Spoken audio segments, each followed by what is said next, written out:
Mobile থেকে করছো? জি sir. তোমরা কি সবাই দেখতে পাচ্ছ? একটু ছোট ইয়ে হয়ে গেছে কিন্তু। জি স্যার, দেখা যাচ্ছে স্যার।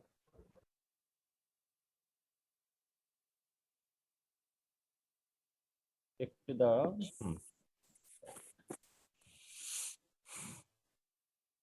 হ্যাঁ, শুরু করো। চালু। দেখা যায়, আমরা দেখতে পাই। Good morning, everyone. I'm Nirupama Sajjad with my friend Shushmita Sarkar Brishti. Today we are going to talk about the animal byproduct rumen digester. So, as I have said earlier, rumen digester is an animal byproduct which is inedible for human consumption and can be found mostly in slaughterhouses. Rumen digester can be defined as partially digested feed originating from the rumen of the ruminant. It is somewhat stratified into liquid, gas, and particles of different sizes and can be found at different stages of digestion, whether fermented or not. On to the next slide. The chemical components of rumen digester are shown in the table. So we can see the dry matter percentage is 89.1%. The crude protein level is quite high, 42.3%. Organic matter is 90.4%. Ash is 9.6%, and other components are present in rumen digester as well. On the next slide, we can see some common sources of rumen digester production in Bangladesh. The most production of rumen digester can be seen in large slaughterhouses across the country, also in retail market meat selling centers, and during the season of Eid ul-Adha, when a large number of ruminants are being slaughtered. On the next slide, as animals are being slaughtered, the amount of rumen digester gets produced every year is quite concerning. And then the question arrives, where does the rumen digester go, or how is rumen digester disposed? Due to the unawareness and negligence of the people of Bangladesh, rumen digester is treated like waste and people do not have any idea about its recycling value. So, in most of the cases, the rumen digester is dumped in open environment, in open drainage, or to the nearest waste bin, where it decomposes all by itself with time. In very few cases, farmers or other rural households use the rumen digester for composting and making biofertilizer for the land. But this practice is very rarely seen in the urban region. Now, my friend Shushmita Sarkar Brishti will explain the other topics on rumen digester. Thank you. Thank you, Nirupama Sajjad. Now I'm going to discuss the rest of this part. The growing livestock industry is producing a huge volume of waste, which is a burden on urban and rural area with improper disposal. The rumen digester is also making problems to both human and the environment. The rumen digester causes environment pollution by entering into the rivers, streams, and local free bodies and imitate methane and carbon dioxide in the air. Though rumen digester is valuable, but it is treated as waste and frequently disposed into open environment and drain.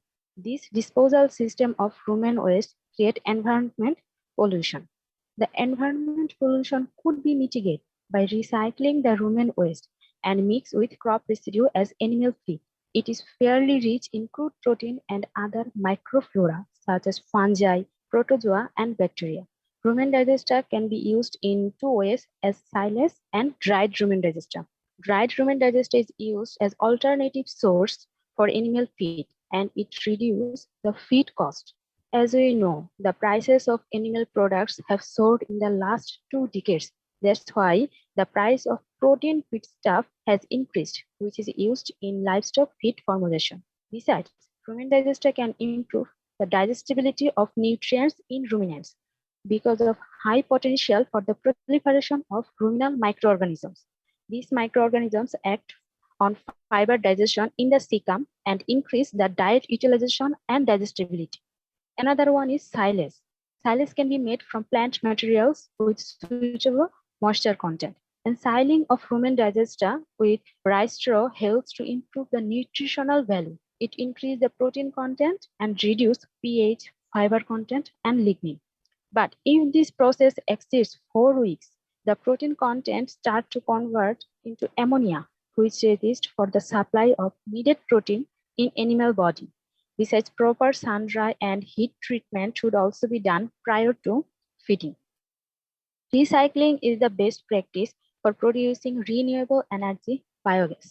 This anaerobic digestion has 4 steps: hydrolysis, acetogenesis, and methanogenesis, through which organic matter transfer into carbon dioxide and methane found in rumen digester. But to be noted, the gas production is highly correlated with the presence of moisture content as well as maintaining anaerobic condition. In this way, energy scarcity problem can also be reduced. So in a conclusion, rumen digester has great value, but proper use of these byproducts are hampered in Bangladesh due to ignorance of government rules and regulation, lack of facilities to collect, process, and preserve, lack of transport. It should be introduced more in the rural region of the country, and there is need for increased government regulation aimed at increasing slaughterhouse hygiene for public safety. Thank you all. Thank you so much, Sushmita and Nirupama Sajjad, for your nice presentation, and I am really pleased for your slide preparation. But now the floor is open for your classmates. Please share your knowledge, or do you have any, not queries, that is the your suggestions, or if you have any information you feel that you need to know, so please share with your friends, and then finally I will conclude. Anyone? Now floor is open.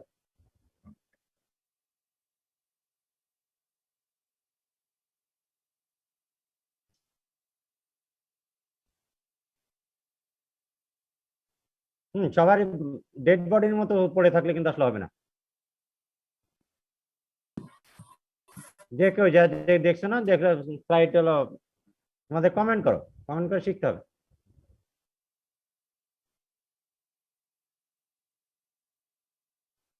কারো কোনো comment নাই? Hello, আমার কথা শোনা যায় কিনা? প্রমা? জি sir, শোনা যাচ্ছে। শোনা যায়? তুমি কি দেখছো স্লাইড প্রেজেন্টেশন যে দিল? প্রেজেন্টেশন দেখছো কিনা? জি স্যার। হ্যাঁ, তা তোমার কমেন্ট করো।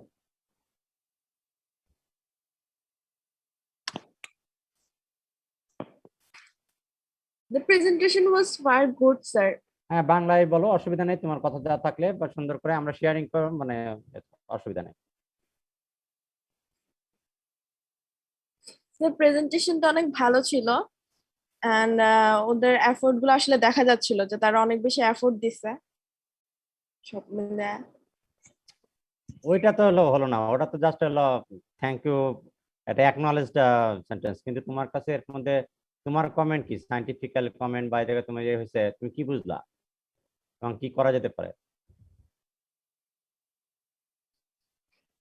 স্যার, ওরা যে প্রবলেমটা নিয়ে কথা বললো যে বাংলাদেশে যে ডাইজেস্টার ম্যানেজমেন্টটা খুব খারাপ, আসলে এই জিনিসটা আমার মনে হয় যে গভর্নমেন্টের যে কাজটা করা উচিত সেটা হলো যে আমরা দেখি যে বিটিভিতে বিভিন্ন ইয়ের মাধ্যমে, মানে কি বলে, ইয়ের মাধ্যমে হলো গিয়ে দেখায় যে অ্যাওয়ারনেস গ্রো করা দরকার, কারণ যেভাবে হচ্ছে ওয়েস্ট গুলা তো দিন দিন আরো বাড়তেছে, আর গন্ধের একটা ব্যাপার আছে। তা আমার মনে হয় যে সরকার থেকে যদি পদক্ষেপগুলো নেওয়া হয় এবং এই পদক্ষেপগুলো যদি ছোট ছোট আকারে নেওয়া হয়, খুব বৃহৎ ভাবে না নিয়েও যদি ছোট ছোট গ্রুপ আকারে এটাকে স্প্রেড করা হয়, যে তারা ফার্স্টে হলো গিয়া ইয়ের মাধ্যমে দেখাবে টিভিতে, তারপরে হলো গিয়া বিভিন্ন অ্যাওয়ারনেস এর জন্য বিভিন্ন গ্রুপকে বিভিন্ন প্রজেক্ট দেওয়া হয় যে ওয়েস্ট ম্যানেজমেন্ট সম্পর্কে বোঝানোর জন্য, বা কোরবানির আগে আগে যদি কিছু প্রজেক্ট লঞ্চ করে গভর্নমেন্ট থেকে, তাহলে হয়তো এই জিনিসটা যে খারাপ ইয়েতে যায় হয়তো ততটা যাবে না, বা যতটা ম্যানেজ মানে ওয়েস্টটাকে কমানো যায়, ইউটিলাইজেশন করা যায়, এটা হয়তো বেটার হবে। ঠিক আছে, এখন তুমি আসলে কিভাবে করা যাবে, এগুলো তো বড় কথা বলছো, এগুলো হচ্ছে টকশোর কথার মতো, কিন্তু যখন স্পেসিফিক এক একটি সাজেশন দিতে হয় এবং যে এখন তোমার কাছে স্পেসিফিক কি সাজেশন আছে যে তুমি সরকারকে বলো বা মিউনিসিপ্যালিটিকে বলো বা যাকেই বলবো না কেন, আসলে আরো কিছু না, আমি যদি মনে করি যে কষাইটা অথবা আমরা যারা জবাই করতেছি ইভেন কোরবানির সময় যদি মনে করি, তাহলে যে করতেছে তাকে তুমি কি সাজেশন দিবা? মানে সব তো সরকার করবে আসলে বা এটা না, কিন্তু কথা হচ্ছে তুমি যারা তোমার বাড়িতে যে গরুটা কোরবানি হয়েছে মানে যে যেটা হবে তাহলে তাকে আমরা কি সাজেশন দিব?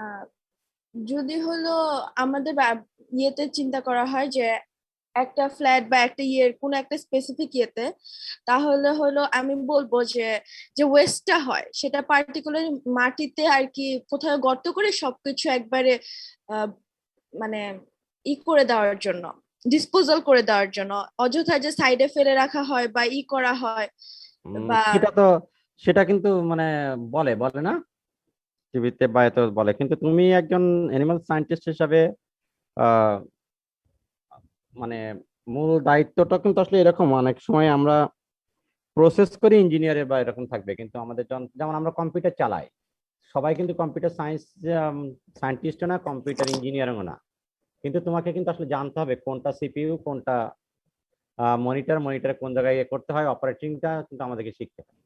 তো এরকম আমরা অ্যানিমাল সায়েন্টিস্টরা আসলে আমাদের মূল কাজটি আসলে ওখানে হয়তো বা এরকম থাকবে না, কিন্তু মূল জায়গাটা হয়তো আমরা একটা ইনসিনেটর তৈরি করে দিতে পারবো না, বা কিন্তু ইনসিনেটরের মাধ্যমে যেটাকে ডিসপোজ করা যায় সেটা কিন্তু আমাদেরকে বলে দিতে হবে, যে ইঞ্জিনিয়াররা তখন সেটাকে বানাবে।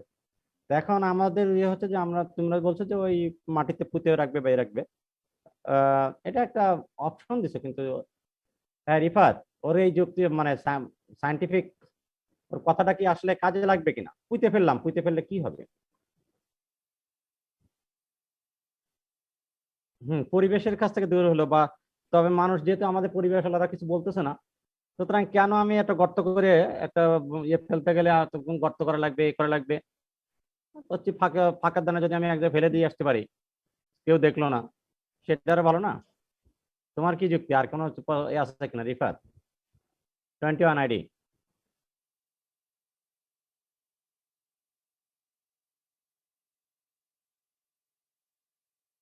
আসো, 21 yes sir. ID number 17 and 21 মানে রিফাত। জি স্যার। হ্যাঁ বলো, তুমি কি দেখছো প্রেজেন্টেশন দেখছো? জি স্যার। হ্যাঁ বলো, শেয়ার করো যে আসলে হ্যালো, আমরা কি করতে পারি বলো। অনেকগুলো অপশন আছে, অনেকগুলো অপশন থাকে, কিন্তু একটা অপশন তোমাকে সাপোর্ট করতে হবে। জি স্যার, আমরা কোরবানির সময় স্যার সবকিছু ভালোভাবে প্রসেস করি। তারপর হচ্ছিল যে স্যার ক্লিনিং যে বিষয়টা স্যার, আমরা যেন সবকিছু ভালোভাবে পরিষ্কার করি এবং হচ্ছে স্যার প্রপার বুরিয়াল যেন করি আমরা পুঁতে ফেলি স্যার। কারণ হচ্ছে শব্দ বিশ্বাস করি না যে আমরা ম্যানেজমেন্ট করবো স্যার অ্যানিমাল খাবার টাবার এইসব আমি বিশ্বাস করি না। আমি বিশ্বাস করি যে এই কাজ আপনি এই কাজ করা, এবং ইভেন আমি এই কাজ করা উচিত সেটাও বলি না, এই কাজ এইভাবে করবেন বলতে হবে। মানে মানুষের ওই আর সব কথা হচ্ছে হলো এর কথা বলো। যদি স্যার আমরা বাইরে ফেলে রাখি স্যার, তাহলে এখান থেকে স্যার অনেক পরিবেশ দূষণ হতে পারে। তারপর হচ্ছে যে সেটা অনেক তো লিখছে এই পরিবেশ দূষণ হতে, আমি তো আমার কথা হচ্ছে যে আমি বাইরে ফেলবো না, তো আমি কি আমাকে কি সাজেশন দিবা তুমি?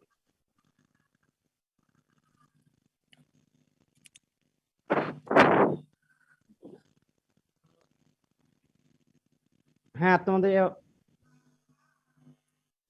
কারোর কাছে কোনো নতুন আইডিয়া আছে কিনা?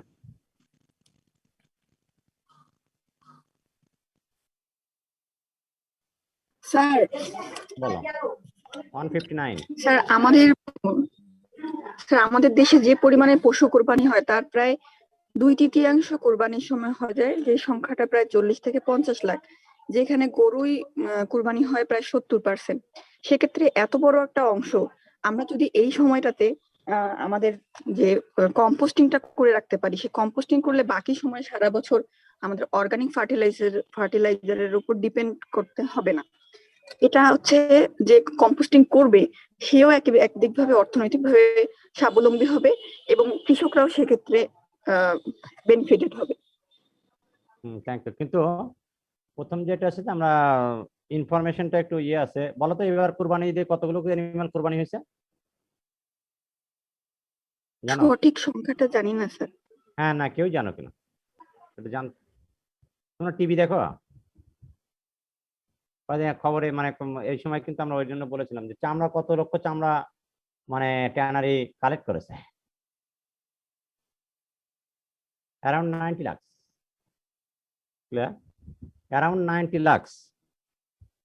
তাহলে 40 থেকে 50,000 লাখ না, আর 90 লাখ বা মানে 100, অর্থাৎ 100 lakh, that means 1 million people animal slaughter হয়, মানে কুরবানি স্যাক্রিফাইস হয় ডিউরিং দ্য ঈদুল আজহা বাংলাদেশে। তার মধ্যে যদি মনে হয় তাহলে প্রায় 60 লাখ 70 লাখই আসলে ক্যাটেল, আর না হলে শিপ এবং গোট আছে। যেটাই থাকুক, তাহলে আমরা অ্যারাউন্ড মানে আমাদের এবার বাংলাদেশে আমরা ট্যানারি সোর্স অনুযায়ী তোমরা একটু পেপার বা এতে দেখতে পারবো 90 লাখ চামড়া কালেকশন করেছে। আসলে মোস্ট অফ দেমই কিন্তু এই 90 লাখের মধ্যে বাংলাদেশে এবার তোমরা জানো যে ছাগলের চামড়া কিন্তু আসলে খুব বেশি বিক্রি হয় নাই, মানে ছাগল ভেড়ার চামড়া কিন্তু আসলে কিনেই নাই, সুতরাং ট্যানারি কিন্তু ওটা কালেকশন করা খুব ইয়ে নাই। সুতরাং 90 লাখের মধ্যে আমার কাছে মনে হয় 90 লাখের মধ্যে মনে হয় 70 লাখই হচ্ছে গরুর চামড়া। এখন আমরা যেটাই করি আমাদের এটা তাহলে প্রথম যে কোনো একটা স্ট্র্যাটেজি নেওয়ার সময় আমি একটু তো আর একটু তোমাদেরকে শেয়ার করার ধরে দিচ্ছি যে স্ট্র্যাটেজি হতে হয় কেমন ভাবে। স্ট্র্যাটেজি নেওয়ার সময় আমাদেরকে ভাবতে হয় টার্গেট পিপুলকে, যে কোনো স্ট্র্যাটেজি টার্গেট পিপুল ভাবতে হয়। তা টার্গেট পিপুল হচ্ছে এই জায়গায় প্রোডাকশন করে, একজন হচ্ছে প্রোডাকশনে, আমরা ওই কিন্তু এটা ভাগ করেছে। ধরো একটা স্লাইড দিয়েছিল যে আমরা এই রুম এন্ড ডাইজেস্টটা পেতে পারি কোথা থেকে। রুম এন্ড ডাইজেস্টটা পেতে পারি আমরা কষার বাড়ি থেকে,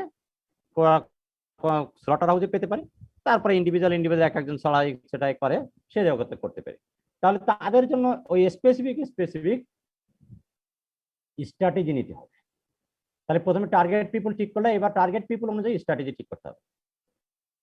যেমন আমি যদি এটা বলি যে স্ট্র্যাটেজি ঠিক করার জন্য, তাহলে কুরবানির সময় যে অ্যানিমাল গুলো জবাই হয় কুরবানির সময়ের জন্য স্ট্র্যাটেজি যদি তুমি নিতে চাও, কুরবানির সময় স্ট্র্যাটেজি হতে হবে হয় দুই প্রকার। একটা হচ্ছে কুরবানি কিন্তু ইন্ডিভিজুয়ালি হয়, ইন্ডিভিজুয়াল বলতে স্ক্যাটার্ডলি হয়, এক একজন প্রত্যেকের বাসায় দেয় অথবা আরেকজনের বাসায় দেয়, একটা কমিউনিটি দেয়। তাহলে আমরা যদি এটাকে ব্যবহার করতে চাই, আমি একটু তোমরা ইয়ে করতে আমি 5 মিনিট একটু একটা কাজ করে দিচ্ছি, অফিস থেকে একটা লোক আছে।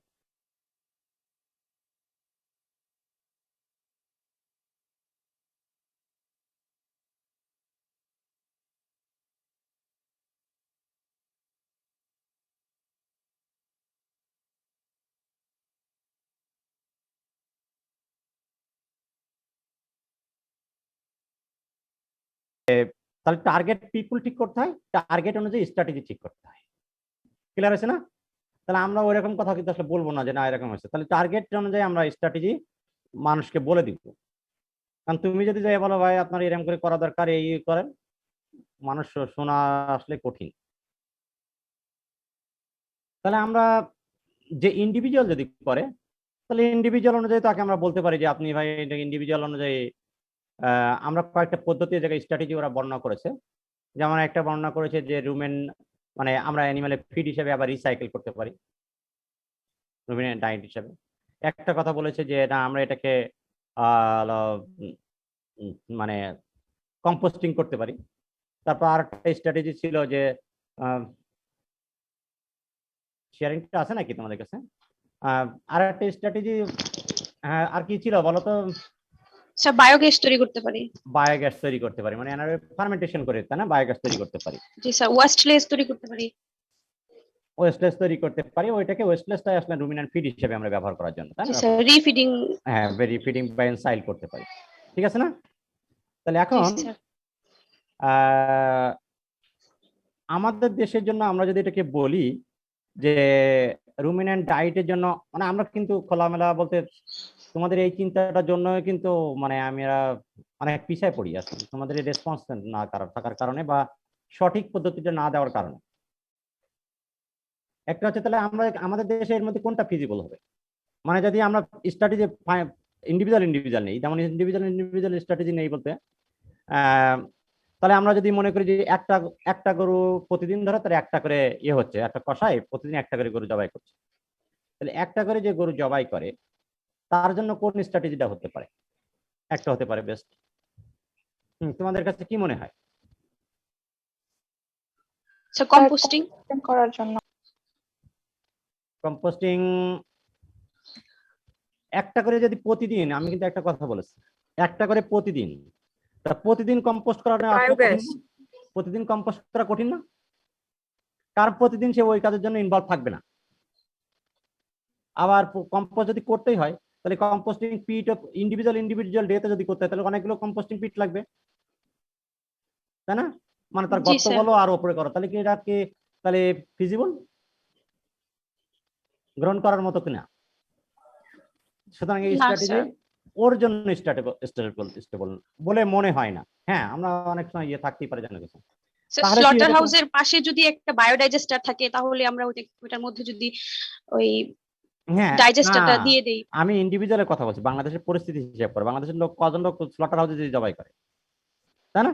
ইন্ডিভিজুয়াল তার বাড়িতে করায় ব্যয় করে, ঠিক আছে না? বা একটা বা দুইটা গরু জবাই করে, তার বেশি তো করে না, মানে আলাদা আলাদা করে নিয়ে যায়। কমনলি তো আর করে না। না স্যার। হ্যাঁ, কমনলি কিছু জায়গায় করে, কমনলি আছে, তো সেগুলোকে আমরা বলেছি স্লটার হাউস, ঠিক আছে না? তা স্লটার হাউসে ধরে নাও যে একটা দিনে প্রতিদিন 50টা গরু জবাই হয়। ইউজুয়ালি বাংলাদেশে এখনো এরকম ভাবে কেউ যায় না।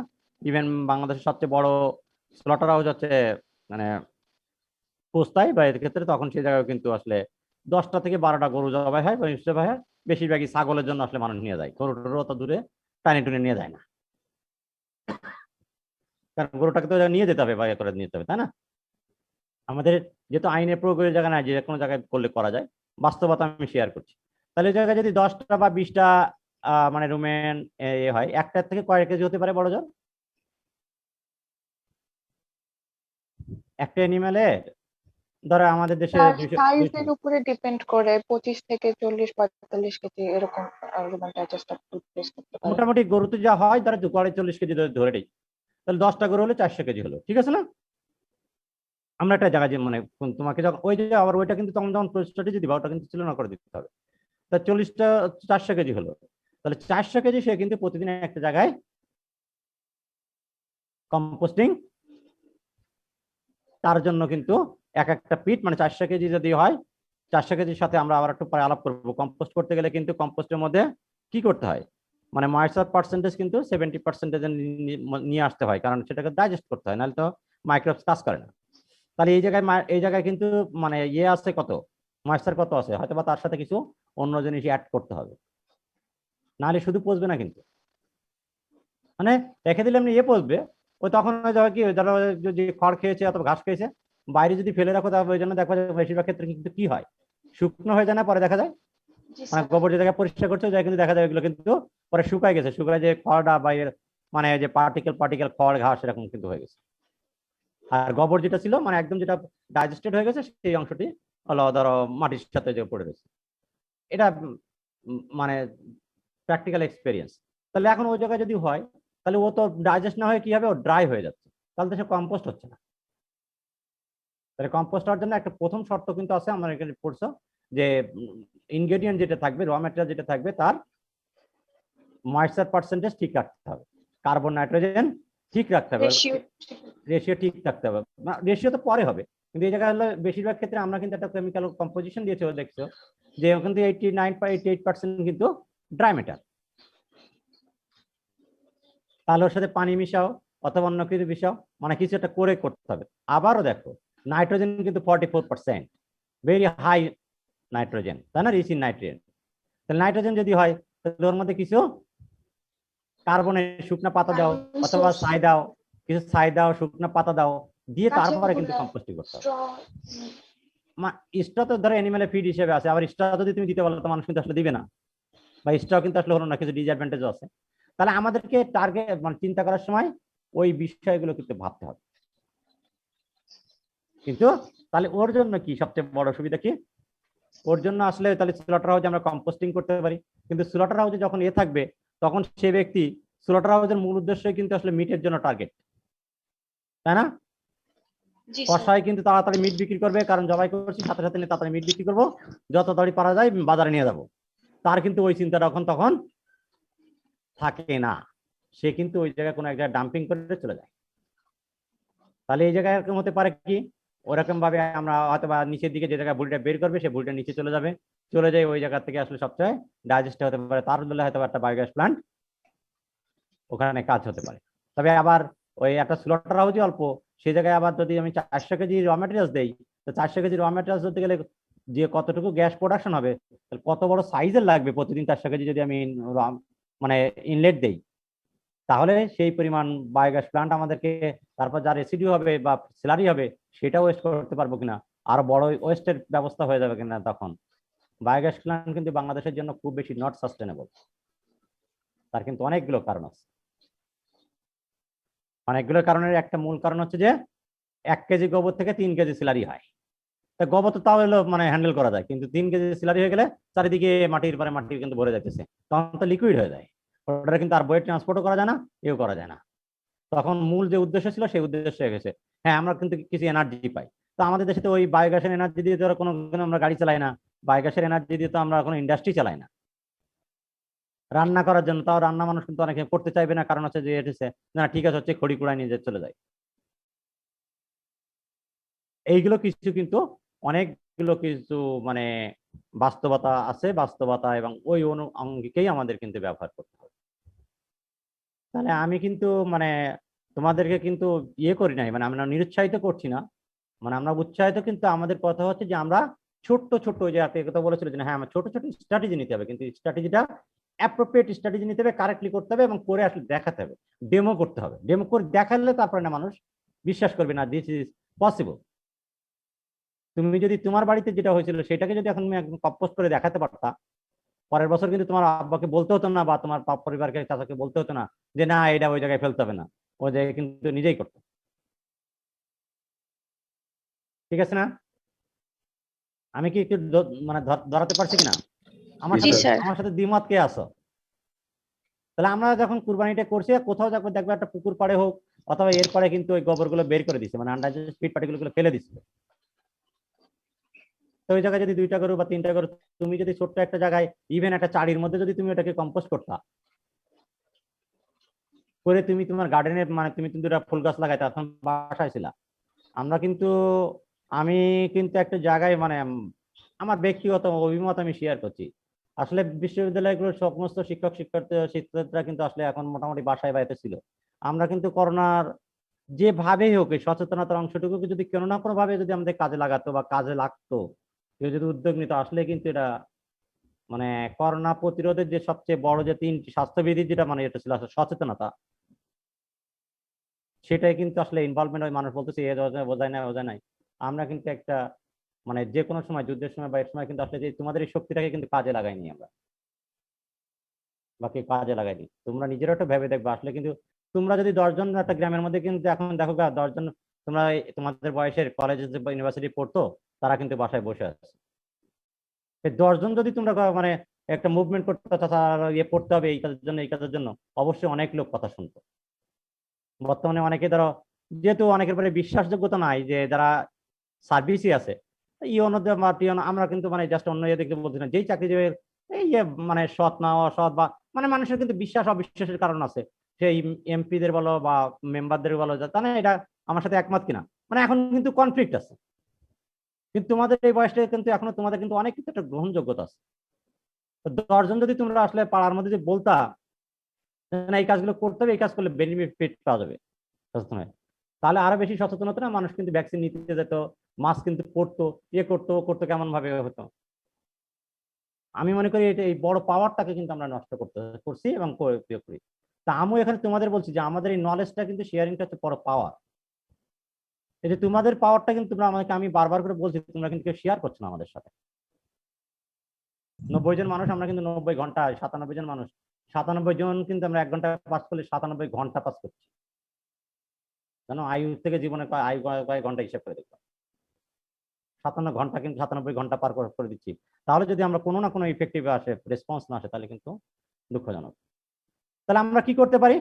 আমি এই জায়গাটাই একটু বলতে চাচ্ছি, তাহলে রুম এন্ড ডাইজেস্টটা আমরা আসলে অবশ্যই প্রথম যে আমাদের কথা, এটাকে একটা ব্যবহার করতে হবে, এটা রিসোর্স। কিন্তু যখন আমরা ব্যবহার করছি না, তখন সেটা ওয়েস্ট হয়ে যাচ্ছে এবং পরিবেশের জন্য ক্ষতিকারক হয়ে যাচ্ছে।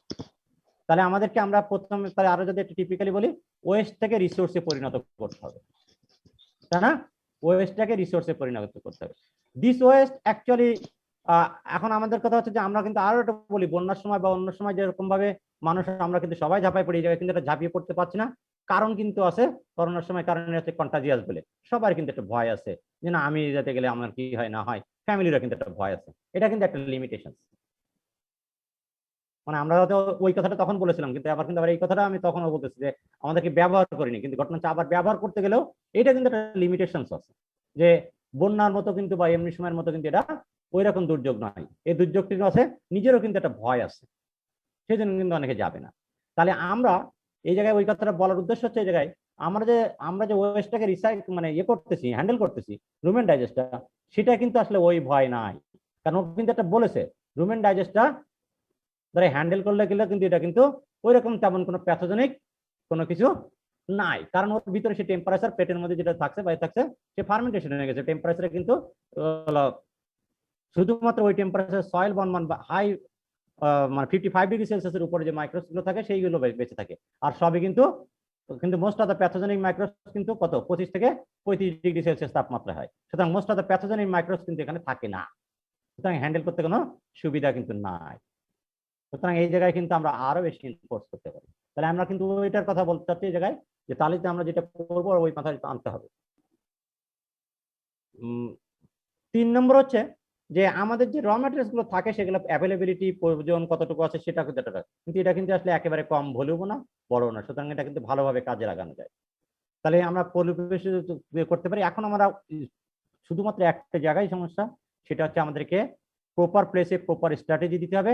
এই স্ট্র্যাটেজি নিয়ে প্রপার প্লেসে আবার প্লেস করতে হবে বলতে মানে আমাদেরকে বলতে হবে। বলার আগে যেহেতু তোমাকে কার কথা শুনে আমরা ছোট্ট ছোট্ট করে আমাদেরকে আমরা করতেই পারি, কারণ নিজেরা একটু চেষ্টা করে দেখতে পারো, বা আমরা তোমার কারোর কাছে থাকলে ধরো আমরা তাহলে এই জায়গায় যদি কম্পোস্ট করতে চাই, আমি কিন্তু একটা বলেছি, তুমি যে বলে দিলা কম্পোস্ট, ভাইরাস আসলে তো কম্পোস্ট হবে না।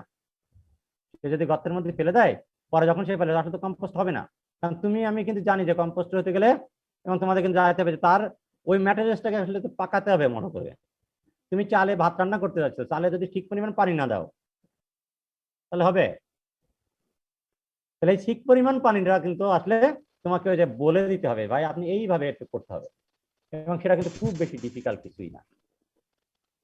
তার যেটা আছে, যদি দেখো শুকনো হয়ে গেছে, তাহলে একটু ভাই মাঝে মাঝে একটু পানি দিবেন, মাঝে মাঝে একটু উল্টাই দিবেন।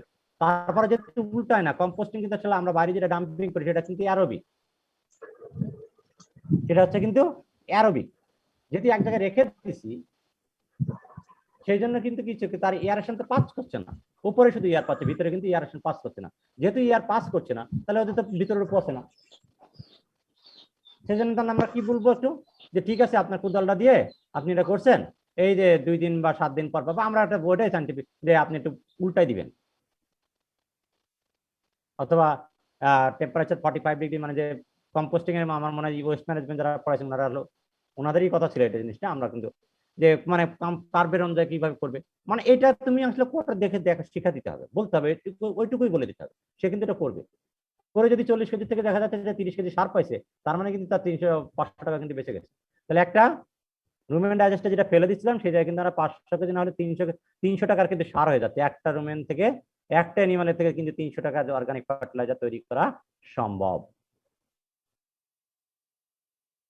সে কিছু না করুক, তার বাসাটা তার, তুমি যদি তোমার বাসায় আছে এখন বসে টবে কটা গাছ লাগায়, টবে যদি তুমি ব্যবহার করতে, তাহলে কিন্তু আসলে মানুষ দেখতো বুঝতো।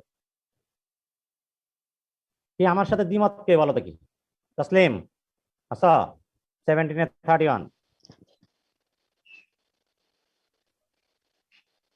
17-31 জি স্যার, জি স্যার। কি তোমার মতামত বলো?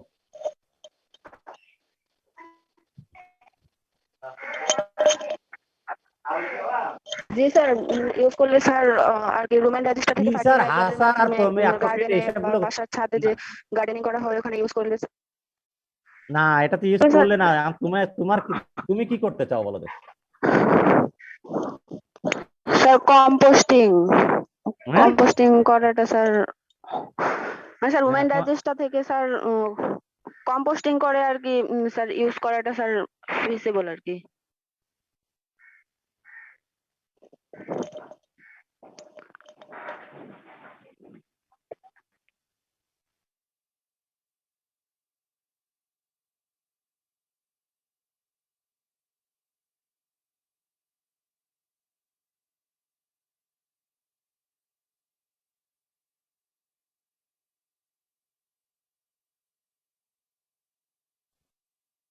হ্যাঁ, আমরা 101 জন হয়ে গেছি সেঞ্চুরি।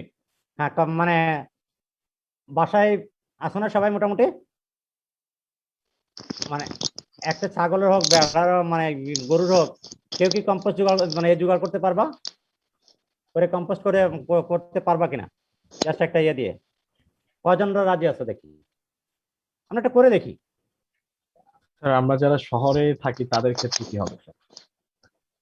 শহর আলাদাদের কাছে আরো বেশি সবচেয়ে সহজ হবে। স্যার কিরকম? কিরকম হচ্ছে, তোমাদের বাসায় মানে ওই যে একটা ইয়ের মতো চাড়ি আছে না, মানে ওই যে সব জায়গায় পাওয়া যায় বাংলাদেশের যে শহরে হোক, সে ঢাকা শহর বলো আর যে শহর বলো, মানে এবং সব জায়গায় অ্যানিমালস জবাই হয়, কোনো সমস্যা নেই। স্যার তুমি যে শহরে মানে যখন ঢাকা সিটি কর্পোরেশন এরিয়াতে যখন জবাই হয় স্যার, সেদিন সিটি কর্পোরেশন থেকে একটা ব্যাগ দেওয়া হয়, সেই ব্যাগটাতে একদম ডাইজেস্টার পার্টটা স্যার সেটা নিয়ে যাওয়া হয় বিকেলের দিকে। হ্যাঁ। তুমি চাইলে কেউ তোমাকে না বলবে না, ওই ব্যাগটা সহ তুমি নিয়ে আসবা, একটা রিক্সায় করে নিয়ে আসবা তোমার কাছাকাছি থেকে। এটাই তো মানে ওইটা বলছে। ইভেন জানো কিনা, ঢাকা সিটির প্রধান সম্পত্তি কর্মকর্তাও কিন্তু আমাদের একজন অ্যানিমেল হাজবেন্ড দিল, দুইজনই। এবং এই ক্ষেত্রে আসলে আমরা কিন্তু ওই জিনিসটা, হ্যাঁ, ওর মধ্যে একজন নৌবাহিনী বা সেনা ওরাই লিড দেয়, কিন্তু অফিসার গুলো কিন্তু আসলে আমাদের এর মধ্যে। যাই হোক, আমরা মানে বলতে চাচ্ছি, মানে ইচ্ছা করলে সম্ভব কিনা, তোমার কাছে তোমার মনে হয় কিনা এখন যে সম্ভব কিনা? ধরো ব্যাগটা দিল, অথবা তুমি একটা ছাগল জবাই করছে, তুমি ছোট্ট একটা ছাগলেরটাই নাও, অসুবিধা তো নাই, নিয়ে একটা ফুলের টবে, মানে একটা টবের মধ্যে তুমি এটা করো। তোমার বাসা, এটা তো গন্ধ হওয়ার মানে খুব বেশি গন্ধ হবে না। এই গন্ধ যদি হয় তাহলে তো কম্পোস্টিং হলো না। আমরা চাই একটু প্র্যাকটিস করো, করা যাবে সবাই? মানে আমার এই প্রস্তাবের সাথে দ্বিমত কার কার?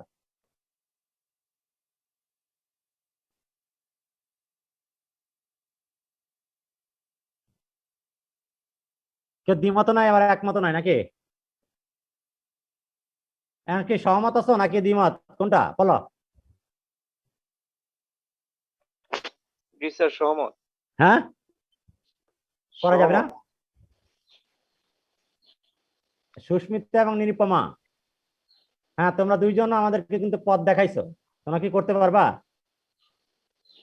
স্যার এটা আসলে মানে পরিস্থিতির উপর নির্ভর করে হয়ে থাকে। আমার মনে হয় যাদের সামনে মানে ব্যাকইয়ার্ড বা সামনে ফ্রন্ট ইয়ার্ড আছে, বাসার আয়তন বড়, তাদের ক্ষেত্রে এই কাজটা যতটা সহজে করা যায়। আমরা যারা ছোট বাসায় থাকি বা হচ্ছে সামনে বা ছাদে ওরকম জায়গা নেই, তাদের জন্য এটা করাটা একটু মানে কষ্টকরই হবে। আর লকডাউনের মধ্যে স্যার স্লটার হাউস গুলো এমনিতেও বন্ধ, দেখা যাবে যে মানে ম্যানিওর বা ডাইজেস্টটা কালেক্ট করাটাও তার একটা মুশকিলের ব্যাপার হয়ে যায়। না শোনো, হ্যাঁ, আমরা আমরা একটু ছোট্ট বলি কি, আমরা কিন্তু এটাকে ডেমো, আমরা আবার এটা কথা কিন্তু বলেছিলাম, তোমাদের যে কাজটি আছে আমরা মনে হয় সবাই পারবো। হ্যাঁ, আমি একটু বলে দিই, তারপরে যদি মনে হয় যে থাকলে, আমরা ছোট্ট, কিন্তু আমাদের ছোট একটা ফুলের টব আছে না, বা মাটির একটা টব আছে না, এটা তো এটা তো জোগাড় করা যাবে, যত বড় ছোট বাসা হোক আর এ বাসা হোক বা বড় বাসা হোক। তোমরা ওর মধ্যে থেকে ইভেন বল আছে না, মানে ওই যে এর মতো, বাসায় তো এগুলো আছেই, একটা ভাঙা একটা এর মধ্যে দিয়ে বা এর মধ্যে দিয়ে তুমি, মানে আমার কথা হচ্ছে তুমি 1 কেজি করো বা 2 কেজি করো, কথার কথা মানে এই এক্সপিরিয়েন্সটাই দেখবে যে আসলে অনেক পার্থক্য আছে। স্যার ইউজুয়ালি আমাদের মানে যারা ঢাকায় বা তারা করে সেটা হচ্ছে স্যার সবজির খোসা দিয়ে যে কম্পোস্টিংটা, সবুজ শস্য, সেটা মানে করা হয় হ্যাঁ, এভাবে। হ্যাঁ, স্যার আমরা সেটা হয়তোবা বলতেছি। তো আমাদের যেটা মনে হয় যে আমাদের কাছে মানে ওটা তো করা হয় বা টেকনিক্যাল ক্ষেত্রে। আমরা এই যে বলতেছি না, পরে তোমরা একটু করতে যাই দেখবা যে এক একজন এক একজনের একটু সমস্যা পড়বে। ওই সমস্যা বলতে না, তোমরা যেগুলো বলছো এগুলো আসলে কোনো সমস্যাই, এটা হচ্ছে উদ্যোগের বা অ্যাটিটিউডের পরিবর্তন। সমস্যা হচ্ছে ওখানটায় দেখা যাবে কার কয় দিনে লাগে, যেমন কেউ ছোট সাইজ করছে তার কিন্তু মানে পচবে না শুকাবে, তাহলে তার জন্য কি বুদ্ধি করতে পারবে। মানে আমি বলতে চাচ্ছি ছোট্ট করে হোক, 5 কেজি হোক, 2 কেজি হোক, 3 কেজি হোক, ধরো তুমি আসো, তোমার আব্বা মা বাবা মা কেউ না কেউ কি বাইরে বেরোচ্ছে না, তুমি যদি বলো যে না আমাকে 2 কেজি জবাই করলে আজকে ওই জায়গা থেকে ওই বড়িটা বের করে দিচ্ছে ও যাতে আপনি একটা 5 কেজির যে বাজারে যে ব্যাগ নিয়ে যায়, ব্যাগে করে একটা পলিথিন করে নিয়ে আসবে, 1 কেজি হোক 2 কেজি হোক, ছোট আকারে হলেও মানে আমরা করে আসলে দেখো পরবর্তীতে মানে যেহেতু এখন সবার মোবাইল আছে, মোবাইলে কি পরিবর্তন ঘটছে না ঘটছে এগুলো একটু দেখবা যতটুকু পারা যাবে। আমার মনে হয় মানে সম্ভব। ঠিক আছে, আর ক্যাম্পাসে যদি কেউ থাকো, চেষ্টা করা যেতে পারে। ক্যাম্পাসে যদি কেউ থাকো আমার সাথে যোগাযোগ করতে পারো, আমরা এখানেও আমরা ডেমো করতে পারি ইচ্ছা করলে। কিন্তু মানে আমরা যদি না করি আসলে, তাহলে কিন্তু এই সমস্যাগুলো মানে আমরা শুধু বলতে পারবো রিয়েলি, আমরা কিন্তু অনেকেই, আমি কিন্তু আমাদের বলি তো, আমরা কিন্তু অনেকে কিন্তু এনিমে ধরতেও পারি না, তাই না? অনেকে প্রপার জায়গায় পারতেছে না, অনেকেই করতে পারছেন। আমরা একটা জিনিসই দেখি, সে চেষ্টা করে দেখি, মানে যে কোনো জিনিসই একটা জিনিস আমরা প্র্যাকটিক্যাল যেহেতু আমাদের একটু মানে করার সুযোগ থাকলে, ক্যাম্পাসে যদি কেউ থাকো আমার সহযোগিতা নিয়েও আসলে করতে পারো, মানে যদি যারা আসো বাইরে থাকলে। কিন্তু আমাদেরকে একটু আমরা চাই যে একটু করি, করে দেখলেই আসলে সমস্যাটার সমাধান বোঝা যাবে। হ্যাঁ, একটা জায়গায় মনে করবা, যদি দেখো যে মানে পানি সফ সফ করা থাকা যাবে না, ক্লিয়ার হয়েছে? মানে প্রোডাক্টের উপরে পানি থাকবে না, একটা মানে যদি মানে আমরা মুঠি করে চাপ দেই, কথার কথা বলতেছি, যদি পানি বের হয় তাহলে মনে করবা যে 60% বেশি পানি। মানে আমি যেহেতু আমি কিন্তু তোমাদেরকে ওই বেসিক নলেজ দেখছি যে আমরা তো যে ময়েশ্চার মিটার ব্যবহার করবো না বাসায়, তাহলে আমরা কি হবে, যদি ধরো একটা আমরা ওই ওই একটা অংশ থেকে আমরা মুঠি করলাম, মুঠি করলে যদি দেখি যে পানি মানে একদম গড়ার মধ্যে পড়ে যাচ্ছে, পানি ওই যে কাপড়ে যখন এর থেকে পানি পড়তেছে গড়ায় গড়ায়, তাহলে মনে করবে এই জায়গায় 60% বেশি ময়েশ্চার আছে, ক্লিয়ার? এবং যেটা মুঠি করছো সে মুঠিটি ওইভাবে আটকায় আছে, তাহলে 60%। আর কারণ আমার দরকার 60 to 70% মানে এর ক্ষেত্রে। আর যদি মনে করো যে মুঠিটি এলো তোমার কাছে এবার খুলে গেছে, মানে এবার মানে ধর তুমি চাপ দিছো কিন্তু বাইরে থেকে মানে হচ্ছে মাটির দলা যেমন ভেঙে যায়, তাহলে মনে করো 60 কম আছে, সুতরাং পানি অ্যাড করতে হবে, কিছু পানি অ্যাড করতে পারো অথবা রুমের যে লিকার করতে পারো, মানে যা কিছু অ্যাড করতে হবে, মানে তাকে ময়েশ্চার বাড়াতে হবে। ক্লিয়ার হয়েছে? যখন ই হবে মাঝে মাঝে একটু টার্নিং করতে হবে, সেই যদি মনে করো ছোট্ট একটা এর মধ্যে করছি 1 কেজি হবে, তাহলে হাত দিয়ে টার্নিং করবো। কিন্তু এই জায়গায় কিন্তু যেটাই করো না কেন একটা জিনিস চিন্তা করবা, একটু হাইট যদি 1 ফুট মতো হয়, যে পাত্রটা করবা কমপক্ষে 1 ফুট একটু হাইট হতে হবে, 16 ইঞ্চি হাইট হতে হবে। 16 ইঞ্চি হাইট না হলে মানে কম্পোস্টিং এর একটা টেম্পারেচার চাপ না পড়লে হয় না। বুঝা গেছে? আমি বুঝাতে পারছি? তার মধ্যে করতে হবে যে যে সাইজটাই করো, মানে স্ট্যান্ডার্ড হচ্ছে 16 ইঞ্চি, 16 ইঞ্চির উপরে হওয়া। মানে আমরা আসলে আরো বলি যে যখন লার্জ স্কেল করে তখন কমপক্ষে 1 মিটার হতে হয় হিপের হাইট, কারণ হিপ যদি না হয়, চাপ না হয়, তাহলে আসলে গরম ওর মধ্যে সে মাইক্রোস তৈরি হয় না। তো সেই জন্য আমরা কি করবো, ধর কথার কথা বলতেছি, আমরা যদি মনে করি যে আমার 1 কেজি আছে, তাহলে বাসার যে মানে একটা পাইপের গর্ত আছে, পাইপ, কথার কথা, পাইপের মধ্যেই আমরা দিয়ে দেবো, তাহলে লম্বা হাউস হবে, ওর মধ্যে সে ফার্মেন্টেট করবে। এটা এক ধরনের ফার্মেন্টেশন। জিনিসটা বোঝা গেছে কিনা?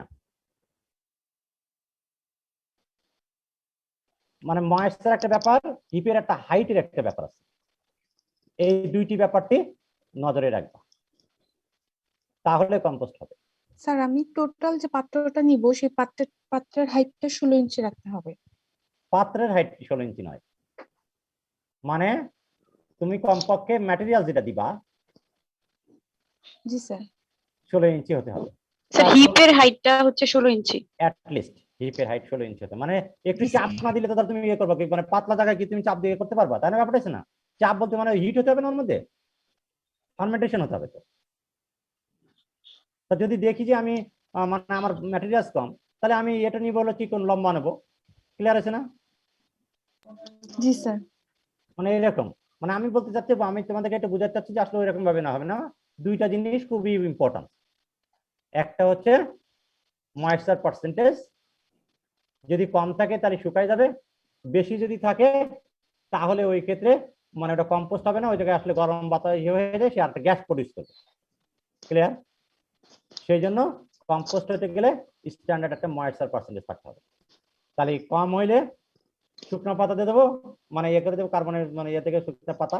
বেশি মানে যদি বেশি হলে ওই জায়গাটা চাপ মানে ওই ময়েশ্চার যদি বেশি হয় তাহলে শুকনো পাতা অ্যাড করবো, যদি কম হয় তাহলে পানি দিয়ে দিব, পানি অ্যাড করবো। ক্লিয়ার হয়েছে না? মানে ময়েশ্চার ঠিক রাখতে হবে, হিপ হাইটটা ঠিক রাখতে হবে, মাঝে মাঝে একটু বাতাস দিতে হবে। বাতাস বলতে ওই জায়গায় উলট পালট করে দিতে হবে। ঠিক আছে? জি স্যার। হ্যাঁ, কতদিন লাগে ইয়ে করে দিয়ে পরে ওটাকে কেমন হয় ইয়ে করে থাকতে পারো, এটা আর কি। লাস্টলি আমরা একটু ইয়ে করলাম। এখন হ্যাঁ, আমি ওরা প্রেজেন্টেশন দিল, ওদের একটু এটা কমেন্ট শুনে আমরা ওদেরকে আনুষ্ঠানিকভাবে ধন্যবাদ দিয়ে আমি এটা শেষ করব। হ্যাঁ, সুস্মিতা বলো কিছু, তোমার কি করতে যায় কি সমস্যা, বা তোমার কি অভিজ্ঞতা হয়েছে, বা তোমার কোনো ইয়ে আমাদেরকে এরকম ভাবে সাজেশন দাও, স্যার এইভাবে যদি আমরা করি আমরা এটাকে ওয়েস্ট ডিসপোজাল করতে পারবো। হ্যাঁ, পরে পরে দুইজনে।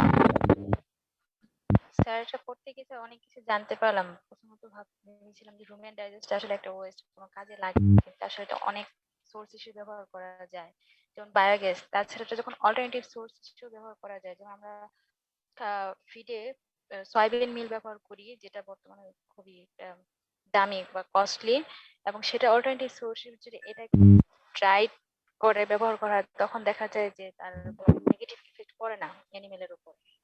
এবং তাছাড়া আর যদি সাইলেজ ব্যবহার করি স্যার, তখন এর গ্রোথ পারফরমেন্স অনেকটা বেড়ে যায়, যে তার নিউট্রিশনাল ভ্যালুটা বেড়ে যায়। কিন্তু গ্রামে গঞ্জে বাসি দেখা যায় যে মানুষ এটা সম্পর্কে এতটা জানে না, তাই কেউ ব্যবহার করেও না।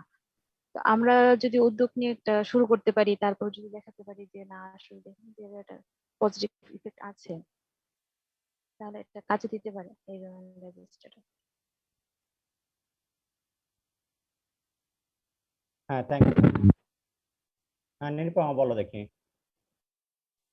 স্যার, এই স্লাইডটা বানাতে যে হচ্ছে গিয়ে প্রথমে আমরা রুমেন ডাইজেস্টটা কিভাবে হচ্ছে বাংলাদেশে ডাম্প করা হয় সে ব্যাপারটা নিয়ে একটা আইডিয়া পেয়েছি, যে দেখা যায় যে মানুষ বেশিরভাগই জানে না আর হচ্ছে ওয়েস্ট ম্যাটেরিয়াল হিসাবে এটাকে ট্রিট করে। আর আমরা যেটা জেনেছি যে বায়োমিথেন প্রোডাকশনের জন্য সিলেট এগ্রিকালচার ইউনিভার্সিটি হচ্ছে একটা ট্রায়াল করেছিল শুধুমাত্র রুমেন ডাইজেস্টটা নিয়ে, তবে সেখানে রুমেন ডাইজেস্টটা ছিল না, চিকেন তারপরে আরো অন্যান্য নন রুমিনেন্টেরও হচ্ছে গিয়ে ডাইজেস্ট ম্যাটেরিয়াল ইনজেস্টা গুলা ইনক্লুড করে তারা করেছে, এবং তারা বেশ ভালো একটা রেজাল্ট পেয়েছে বায়োমিথেন প্রোডাকশনের ক্ষেত্রে। আর আমাদের দেশে আমরা যতদূর দেখেছি হচ্ছে রুমেন ডাইজেস্টটাকে ফিড হিসেবে বা প্রোটিন অল্টারনেটিভ হিসেবে ইউজ করার সেরকম কোনো ট্রায়াল বা এক্সপেরিমেন্টের আমরা ওরকম ভাবে খুঁজে পাইনি, কিন্তু অন্যান্য দেশ ইন্দোনেশিয়া বা অন্যান্য কান্ট্রিতে সয়াবিন মিলের অল্টারনেটিভ হিসেবে রুমেন ডাইজেস্টটা ইউজ করার মানে করে খুবই ভালো রেজাল্ট পাওয়া গেছে। তার আমি মনে করি যে যেসব ফার্ম আছে বড় ফার্ম যারা হচ্ছে গিয়ে মেইনলি বিফ ক্যাটেল বা এসব নিয়ে কাজ করে, তারা যদি ফিড অল্টারনেটিভ হিসেবে রুমেন ডাইজেস্টার ইউজটা হচ্ছে গিয়ে শুরু করে বা প্রচলিত করে, তাহলে সেটা খুবই আমার মনে হয় যে মানে ব্যবসায়িক ভাবে অনেক সফল হতে পারে। আর পাশাপাশি ছোট ক্ষেত্রে হচ্ছে গিয়ে কম্পোস্টিং বা বায়োগ্যাস প্রোডাকশন এই ব্যাপারগুলো ইন্ট্রোডিউস করলে বা যদি আমরা জেনারেল পিপলকে জানাতে পারি, ট্রেন আপ করতে পারি, তাহলেও অনেক ভালো একটা রেজাল্ট পাওয়া যাবে বলে আমার মনে হয়। Thank you sir. Thank you. I am really pleased and happy to see your presentation. Just, but I would like to mention that all the strategies is not suitable for our country. এবং এই ক্ষেত্রে তোমরা কিন্তু আসলে বলেছো যে sir ধর আমরা কয়েকটা অল্টারনেট নিয়ে আলোচনা করেছি। প্রথম অল্টারনেট হচ্ছিল যে আমরা এটাকে এনসাইলিং করতে পারি, তাই না? জি স্যার। এনসাইলিং বলতে আমরা মানে সাইলেজ তৈরি করে সেটাকে আমরা রুমিনেন্টকে ফিডে খাওয়াতে পারি। তা আমরা যেগুলো আছে আসলে প্রযুক্তি বা ফার্ম লেভেলের যে প্রযুক্তিগুলো বিশ্বের সবচেয়ে বেশি ইয়ে হয় আসলে, যার যেরকম প্রয়োজন পড়ে সেই সেরকম জিনিসই করে। তা তা ধরো থাইল্যান্ডের একরকম চিন্তা, ইন্দোনেশিয়ার একরকম চিন্তা, মেক্সিকোর একরকম চিন্তা, আমেরিকার একরকম চিন্তা, জাপানের চিন্তা, মানে প্রয়োজন বেশ করতে হয়। এখন আমরা এনসাইলিং যেটা কথাটা আমি আগে একদম বলেছিলাম বা ওয়েস্টলেস আমি কিন্তু বলি, কিন্তু আমাদের দেশে যে সমাজের আর্থসামাজিক অবস্থান বলতে এখানে সামাজিক অবস্থান, ধর্মীয়গত অবস্থান এবং এর সবকিছু যে অবস্থান আছে সেই জায়গায়, এবং তোমরাও জানো এই জন্য কিন্তু আসলে এটাকে এনসাইলিং এখনো পর্যন্ত মানে আসার মতো সম্ভব হয়নি। মানে আমরা এই জায়গাটাকে এখনো কমার্শিয়ালি জায়গায় নিয়ে যাওয়ার মতো পরিস্থিতি বাংলাদেশের নাই, কারণ বাংলাদেশে এখনো সাইলেজই মানুষ খাওয়াতে অভ্যস্ত নয়। মানে সাইলেজ যে করতে হবে বে করতে হবে সেই জিনিসটা অভ্যস্ত হয়েছে। দেখো যে আমাদের ক্যাম্পাসে দেখো না, মানে আশেপাশে যে ঘাস আছে রাস্তার ধারে যে ঘাস কাটতে কিন্তু আসলে ঘাস চাষ করা হচ্ছে তো অনেকদিন কেবল ঘাসে আসছে, চাষে আসছে। এই জায়গা থেকে যে এনসাইলিং করা, হে করা, এবং হে তো বাংলাদেশে ব্যবহারই করে না খড় দিতে, আসলে এই প্রিজার্ভেশন সিস্টেমটা এখনো পর্যন্ত এরকম ভাবে আসেনি। সুতরাং তারপরে না তুমি এনসাইলিং করবা। সুতরাং আমার কাছে এখানে এখন বাংলাদেশের যে মানে আর্থসামাজিক অবস্থান, বর্তমান যে পরিস্থিতি, সে ওই জায়গায় আসলে এটা এখনো পর্যন্ত ফিজিবল হবে না। কেউ যদি ইনস্টালিং প্ল্যান্ট তৈরি করে তাহলে সেই প্ল্যান্ট কমার্শিয়ালাইজেশনের ভাবে বিক্রি করা বা করার ক্ষেত্রে এখনো পর্যন্ত মানে মানুষ খাওয়াবে বলে আমি বিশ্বাস করি না। 2 নম্বর হচ্ছে আমরা বায়োগ্যাস প্ল্যান্ট, হ্যাঁ বায়োগ্যাস প্ল্যান্টে কিছু কিছু জায়গায় সুইটেবিলিটি বিবেচনা করে আমরা এটাকে ব্যবহার করতে পারি, সুইটেবিলিটি বিবেচনা করে আমরা এটাকে ব্যবহার করতে পারি। তবে অ্যাবসলিউটলি ওই যেটা বলেছিল এটাকে এখনো আমরা কিন্তু, ওটা একটা প্রজেক্ট ছিল সিলেট গার্লস ইউনিভার্সিটি, এক্ষেত্রে আমরা যেটা ইভেন আমরা ঢাকা মানে বাংলাদেশের জাতীয় যে চিড়িয়াখানা আছে সেই চিড়িয়াখানায় কিন্তু আমি এবং রকিব স্যার আমরা কিন্তু একটা বায়োগ্যাস প্ল্যান্ট আছে ওই জায়গায় কিন্তু আমরা আসলে এটা করেছিলাম, মানে স্লটার হাউস বাই প্রোডাক্টস দিয়ে করে দিয়ে আসলে ওই রকম ভাবে চলে। কিন্তু ওই চলাটা এখনো পর্যন্ত এখনো মানে কমার্শিয়ালাইজেশন নিয়ে যাওয়ার মতো সমস্যা নাই। আমি আবারও বলছি সমস্যাটা ওখানেই হয়েছে, বায়োগ্যাস প্ল্যান্টের আমি যে সমস্যার জন্য করতেছি তার চেয়ে বেশি আমার স্যালারি সমস্যা তৈরি করছে, সুতরাং স্যালারিটাকে বাইরে পাস করতে পারছি না। সেই জন্য সবচেয়ে বেস্ট হচ্ছে আমরা এখনো মনে করি আমাদের যে অবস্থান বা অবস্থান সেই অনুযায়ী আমরা কম্পোস্টিং হচ্ছে বেস্ট হয়। কেন বেস্ট? প্রথম হচ্ছে যে এটাকে মানে কম এতে কিন্তু ভালো করা যাবে, মানে র মেটেরিয়াল যত 40 কেজি পাচ্ছে মানে একটা বা 30 কেজি পাচ্ছে বা 10 কেজি একটা ছাগল থেকে পাচ্ছে, মানে একটা যে কোনো জায়গায় করতে পারতেছে, বা তার ক্ষেত আছে অথবা তার বাড়ি আছে, মানে তার কিছু না হলেও হোম ইউজও আছে। সুতরাং মানে প্রথম তাকে নিজে আগে ইউজ করা দিতে হবে, তারপরে সে আস্তে কিন্তু কমার্শিয়াল, এবং আবার বাংলায় কমার্শিয়ালের ক্ষেত্রে মার্কেটও কিন্তু আছে অর্গানিক ফার্টিলাইজার, এবং আস্তে আস্তে আরো বেশি বাড়ছে। সুতরাং আমার কাছে মনে হয় এখন পর্যন্ত যদি আমরা কোনোভাবে এটাকে কম্পোস্টিং করে অথবা অর্গানিক ফার্টিলাইজার তৈরি করতে পারি, that is the best way. It is not only the composting. আসলে আমরা কিন্তু আরো জানি আমাদের কাছে কম্পোস্টিং কিন্তু শুধুমাত্র আমরা যেটা করি এই নর্মাল কম্পোস্টিং কিছু কিছু জায়গায় কিন্তু ডিসঅ্যাডভান্টেজও আছে। আমরা কম্পোস্টিং কয়েকটা পদ্ধতি আছে, মানে আজকাল কিন্তু থার্মোকেমিক্যাল ট্রিটমেন্ট, হাইড্রোথার্মোকেমিক্যাল অনেক ট্রিটমেন্টও হয় মানে ইন্ডাস্ট্রিতে। মানে আমরা যেমন অটো রাইস মিলে যেমন ধান সিদ্ধ করে ওরকম ভাবে সিদ্ধ করে নিয়েও কিন্তু আসলে এগুলো অনেক কিছু করে, মানে অনলি 5 ডেজ বা 7 ডেজের মধ্যে কমার্শিয়ালি করে। সুতরাং যারা এবং এটা এই প্রযুক্তিগুলো আমরাও জানি, আমরা কিন্তু ঘটনা হচ্ছে ওইরকম যারা যখন এটা কোনো ইন্ডাস্ট্রি করতে চাইবে তখন কিন্তু সে ওই প্রযুক্তিতে যাবে। যখন হোম গার্ডেনের মানে বা একটা কৃষক বলো বা অথবা মানে এন্টারপ্রেনার টাইপের মানে স্মল স্কেল ফার্মার্স করবে বা করবে, তার জন্য কিন্তু নর্মাল কম্পোস্টিং এ বলতে হবে।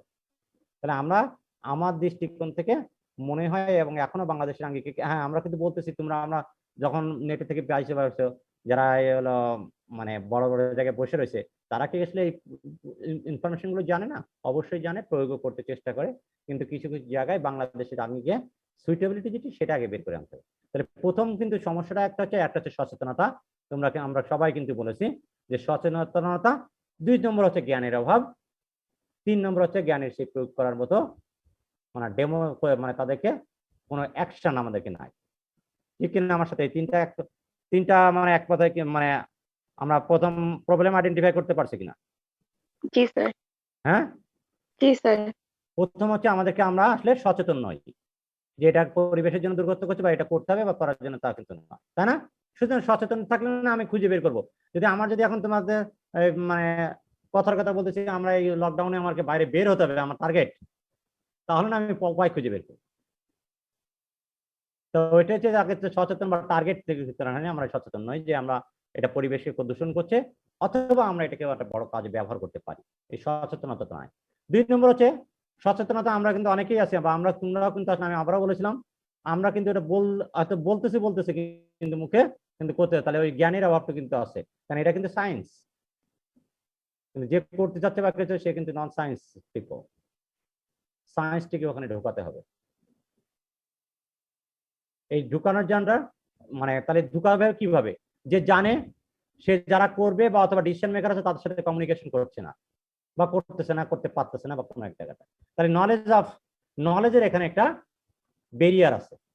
নলেজ না জানি অথবা নলেজকে ডিসেমিনেট করছি না। ক্লিয়ার? অনেকে জানে করতে পারে কিন্তু মানে শয়তান করে বলো আর সুযোগের অভাবে বলো বেতে বলো সেটা ইচ্ছে করছে। তাহলে নলেজ, আমরা ল্যাক অফ নলেজ এবং lack of dissemination of the knowledge, একটা হয়েছে। 3 নম্বর হচ্ছে আর মানুষ কি করে, শুনে করে, দেখে মনে করে। সুতরাং আমাদের কোনো প্র্যাকটিস আসলে এখানে না, ল্যাক অফ প্র্যাকটিস। তাহলে আমরা ছোট্ট করে ওই জিনিসটা বলেছি। আমরা একমত কিনা? ঠিক আছে না? জি স্যার। হ্যাঁ, অসিফ আসো নাকি? 17138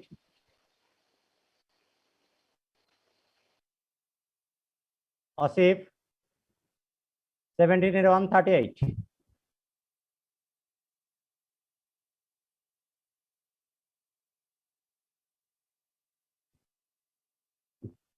কি ঢুকে চলে গেছ?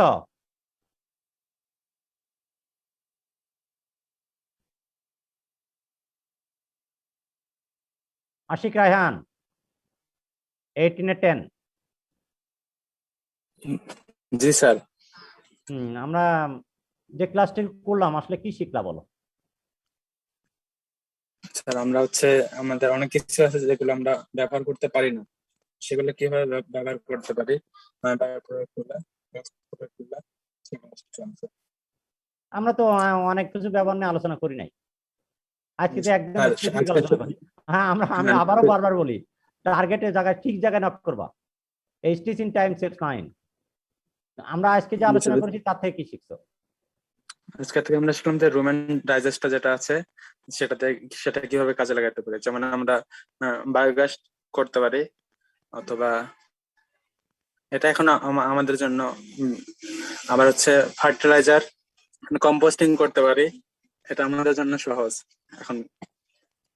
আর একটা আছে যে আমরা যদি ফিড হিসেবে ব্যবহার করি, সেটা আসলে আমাদের জন্য খুব কঠিনই হয়ে যাবে, সাধারণত করা হয় না। আমি কিন্তু আবার বলছি আসলে ওরকম হলো না। আমি শুনতে চাই যে স্যার এর অনেকগুলো ব্যবহার আছে, এইভাবে ব্যবহার করা যেতে পারে, কিন্তু আমাদের দেশের আঙ্গিকে আমরা এটা ব্যবহার করলে মনে হবে, অথবা আমার স্যার এখন আমরা 3টা প্রবলেম কিন্তু আইডেন্টিফাই করেছি। এখন তুমি কি সচেতন হয়েছে কিনা? জি স্যার, সচেতন হয়েছে। মানে আগে চেয়ে এখন বর্তমান সচেতন কিনা?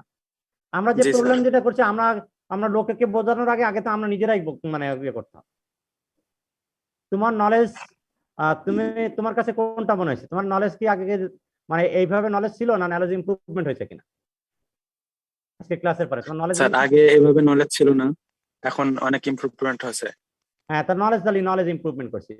পরেরটা বলেছি কি আমরা মানে ল্যাক অফ নলেজ ছিল, ল্যাক অফ নলেজকে আমরা নলেজকে ইমপ্রুভমেন্ট করলাম। তারপরে কি বলেছি আমরা কিন্তু নলেজের ডিসেমিনেশন বা শেয়ারিং তার ল্যাক ছিল, তাই না বলছি? মানে আমরা যে প্রবলেম তার ব্যাকআপ শেয়ারিং, নলেজ শেয়ারিং। তাহলে এখন এই নলেজ শেয়ারিংটা আমরা কিভাবে মানে তুমি কি মানে কিভাবে করতে চাও? নলেজ শেয়ারিং হচ্ছে ওইটাই, কিন্তু যে অনেক কিছু ব্যবহার আছে, কিন্তু আমরা এইভাবে ব্যবহার করতে পারি। নলেজ শেয়ারিং এর একটা কথা আমরা এখানে মানে আমি কি আলোচনা করেছি বলো তো দেখি। নলেজ শেয়ারিং, কোন নলেজটা আমরা শেয়ার করতে পারি আরেকজনের কাছে? স্যার আমরা যে কম্পোস্টিং এর নলেজটা আমরা ধরেন যে মানে কি নলেজ সেটা বলো। কম্পোস্টিং এর নলেজ তো মানে কম্পোস্টিং কোন নলেজটা শেয়ার করবো? কম্পোস্টিং করার সময় যে টেম্পারেচার আর ময়েশ্চারের যে কম বেশি, ধরেন যে ময়েশ্চার কমে গেল তখন আমরা পানি যুক্ত করব। টেম্পারেচার ময়েশ্চারের যে আমরা কিন্তু আরো যদি ওকে বলো টেম্পারেচার ময়েশ্চার, আসলে সে বুঝবে না। আমাদেরকে আরিফা আছো, শেখ আরিফা শেখ আরিফা ইয়াসমিন, জি স্যার। বলো আমরা কি নলেজ, আমরা এখন মানুষকে তুমি তোমার পাশে বা আরেকজনকে কম্পোস্ট করতে বলবা, তাকে আসলে কি বলবা?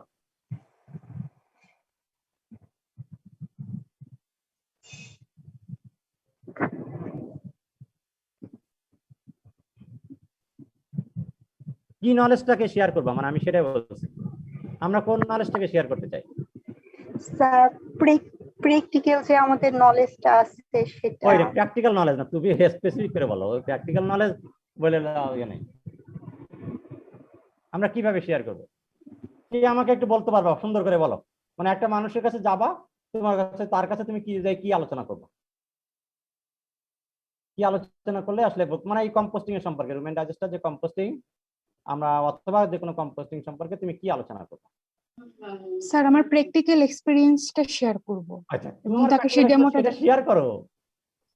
সেটাই স্যার তাকে বলবো যে আমি এটা এবং এটা করার ফলে আমি এই বেনিফিট পেয়েছি, এবং সেটা তাকে যদি প্রয়োজন পড়ে স্যার আমি তাকে ডেমো দেখাবো।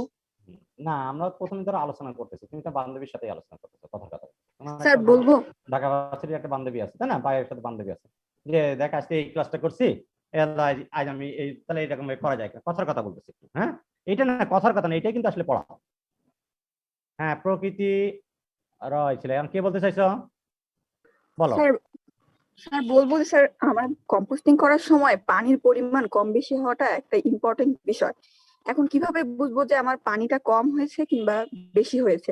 যদি হাতে এক মুঠো কম্পোস্ট হাতে মুষ্টিবদ্ধ করে ধরি, তাহলে যদি পানি গড়িয়ে পড়ে তখন বুঝতে হবে যে আমার কম্পোস্টিং এর যে স্তূপটা এটা ঠিক হয়নি, এখানে পানির পরিমাণ বেশি হয়ে গেছে। সেক্ষেত্রে আমরা ছাই অথবা কিছু শুকনা পাতা যোগ করতে পারি, অথবা মুষ্টিবদ্ধ করে ধরার পরে যদি পানি গড়িয়ে না পড়ে এবং মুষ্টি অবস্থায় থেকে যায়, তাহলে আমার ময়েশ্চার এখানে পানির পরিমাণ ঠিক আছে, এখানে আর কিছু যোগ করার দরকার নেই।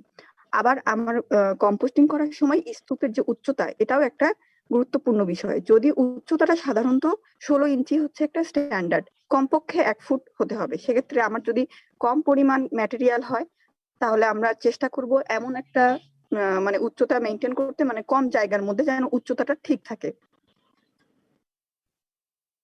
হ্যাঁ, থ্যাংক ইউ। আমরা একটু জিনিস আর কেউ শেয়ার করতে চাও?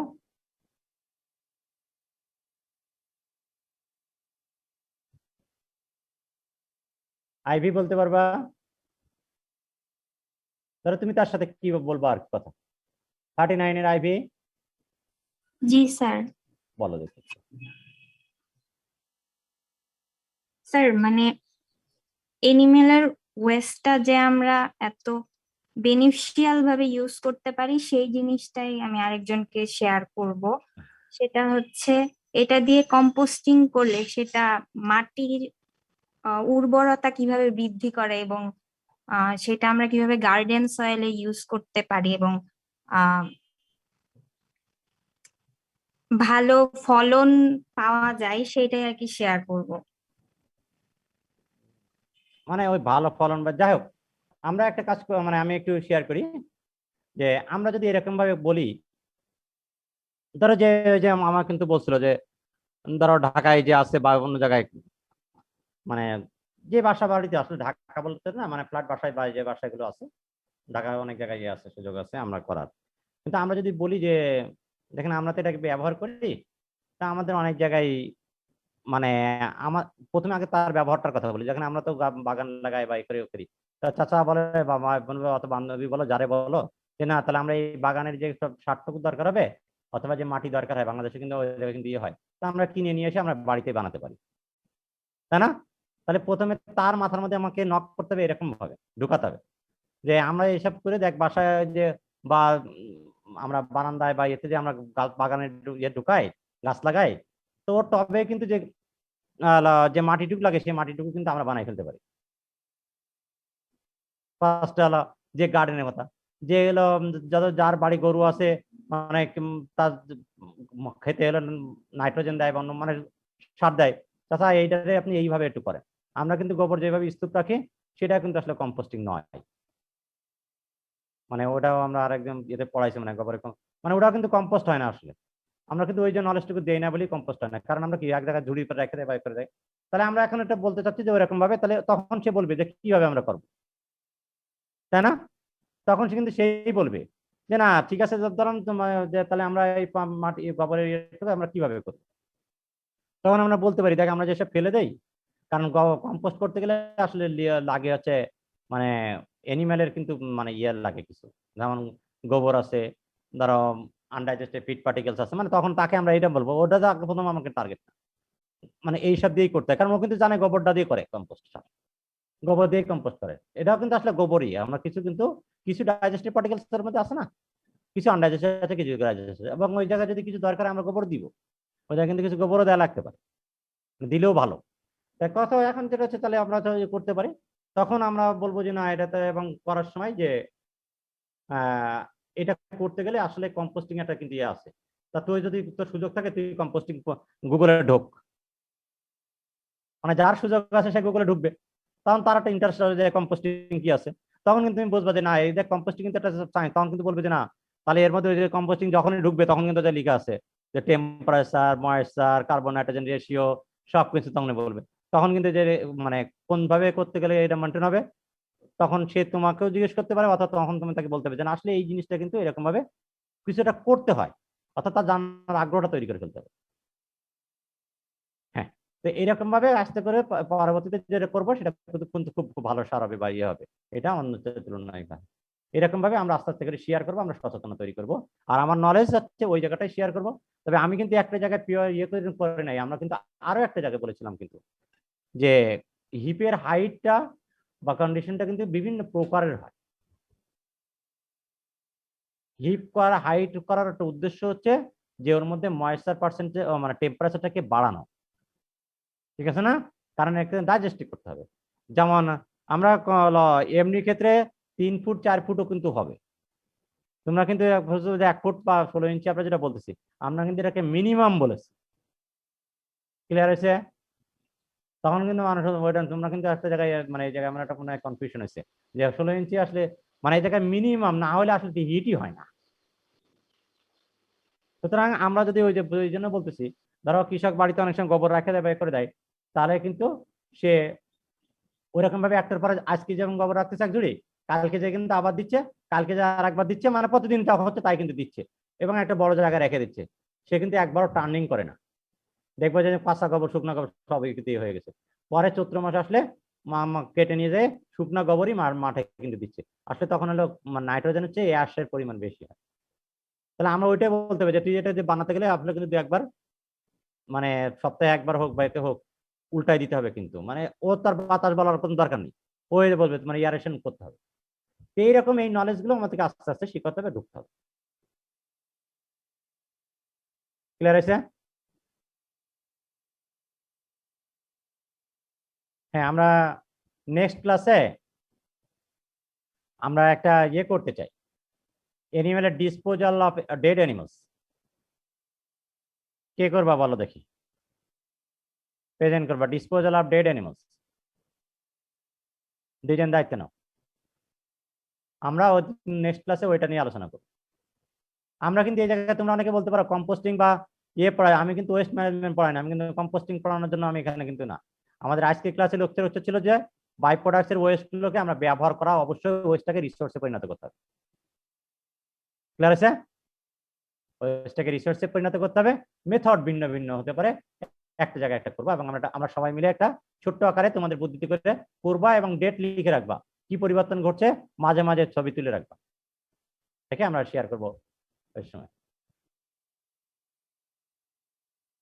হ্যাঁ, নেক্সট ক্লাসে কে করবা বলো, স্বেচ্ছায় দুইজন দায়িত্ব নাও, দুই বন্ধু মিলে দায়িত্ব নাও, আমরা ডেড অ্যানিমালকে কিভাবে ডিসপোজাল করতে পারি।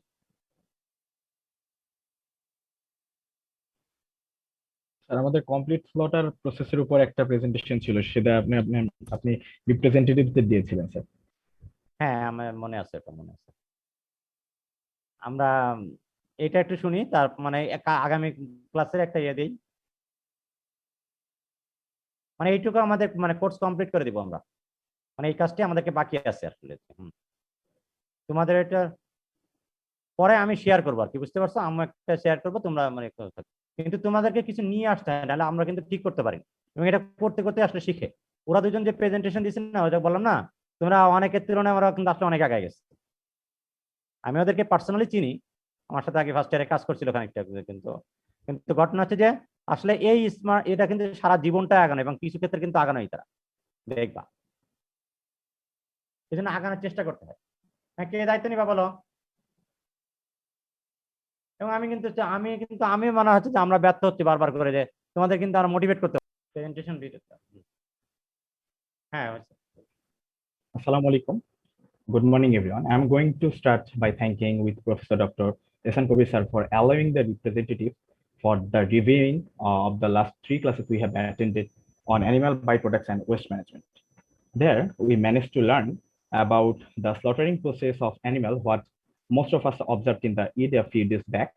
It's a regular process, by the way, because we need animal protein regularly. I will be discussing about the large animal slaughtering process. During the discussion, I will be showing our total process chronologically, one after another, to fulfill a complete slaughter process successfully. Here, I will be discussing about the choosing of animal for slaughter, treatment during the slaughtering, types of slaughtering, removing hides and skins, processing of animals before, after slaughtering, management of byproducts. Before the starting of the whole process, let's learn about slaughtering, what means the killing of animal for consumption. It consists of some necessary equipments and understanding. Needs sufficient personnel to control the animal, and it needs to have some ideas about the animal and its behavior. Needs some instrument that should not be injurious to the animal to the slaughter during the slaughtering. And mostly, every step should be taken with remembering the animal welfare at all. Now we can run through the summary of the presentation. Here I will be starting with the choosing of animal for slaughter. Selection of animal is important for the whole process. Obviously, the healthy animal will be picked for slaughter, and during the selection, we can look forward to check the body condition, the body weight, edible meat weight, and the fat percentage according to the body region that we are going to select for the animal for slaughter. Then it comes to the treatment portion that we are already talked about. We are already talked of in the general principle section of the slaughtering process. Here, the animal should be restrained and casting perfectly, that no harm should occur to the animal along with the worker behind the slaughtering process. Here, I have listed some restraining and casting method also. Now it comes to the types of slaughtering. There are 2 types of slaughtering indicated here, as one is the human method, which principle is to ensure the painless killing of an animal that is totally done by mechanical, electrical, or chemical process. Another one is the traditional or ritualistic method, and generally this method is used for many years till now. Then it comes to the removing of hides and skin. According to FAO, the process consists of 2 stages. One is for the floor flaying, which is a generally used stage, that the flaying process is done after the slaughter on the same place where the animal stated. And another one is the waste flaying or mechanical flaying, where the dead animal is bound with a machine, and then the flaying process is done softly. Still, there is some auto process available for flaying as well, which are not used vastly. This should be done according to the scientific procedure, and hygiene should be maintained strictly. Again, the instrument should be sharp enough to perform the job perfectly. After removing the hides and skin, it turns the processing. It starts with the eviscerating as the removal of viscera to the freezing under minimum temperature for the preservation of the product we get from the animal for its long shelf life. After separating the raw product, it comes to the byproducts to be managed. Animal byproducts are entire animal bodies, parts of animal, products of animal origin, or the products obtained from the animal that are not fit or intended for human consumption. There are now we can go with the preservation of skin. There are two types of preservation we will be discussing, like long term and another one is short term, and this too is done by curing. Here I have mentioned some method of curing as well. Another byproduct that can be used is blood, which is the prior source of blood meal. And here is the processing method of blood meal from the blood we get from the slaughtered animal. But there is some limitations behind the blood meal as well, as it has low digestibility, as blood is not available already. It is very much costly, and there is also some obstacles we got in our country during the practice of blood meal because of the lacking of blood storage lacking of blood storage capacity in the industry level, as there is no scientific slaughterhouse in Bangladesh, and there is some more obstacles in our country during the practice of blood meal. The whole process should be done according to the scientific method to ensure the proper job. But it's a matter of regret that most of us don't know about the scientific method. There are some learning what we have learned before from the classes. I have tried to focus on every topic, and I try to add some more in this presentation. At this point, we will be talking about some question and further learning. Maybe now I can ask Professor Dr. Ehsan Kabir sir for taking this floor to continue the question answering part, that if we have any question over the whole topic in the classes and that have been discussed in this review now. If anyone have any question, you may ask it for further learning. Thank you. Okay, thank you so much, Tanur. আমি একটু বলি যে তোমাদের প্রথম যে জিনিসটি হচ্ছে যে আসলে একটু আমি খুব খুশি হয়েছি এবং আমরা রিয়েলি ভালো করেছো, কিন্তু আমরা যেটা আরেকটু প্রেজেন্টেশনটা আবার দেখাও, আমি করার আগে প্রেজেন্টেশনটা একটু দেখাও, আবার শেয়ার করো।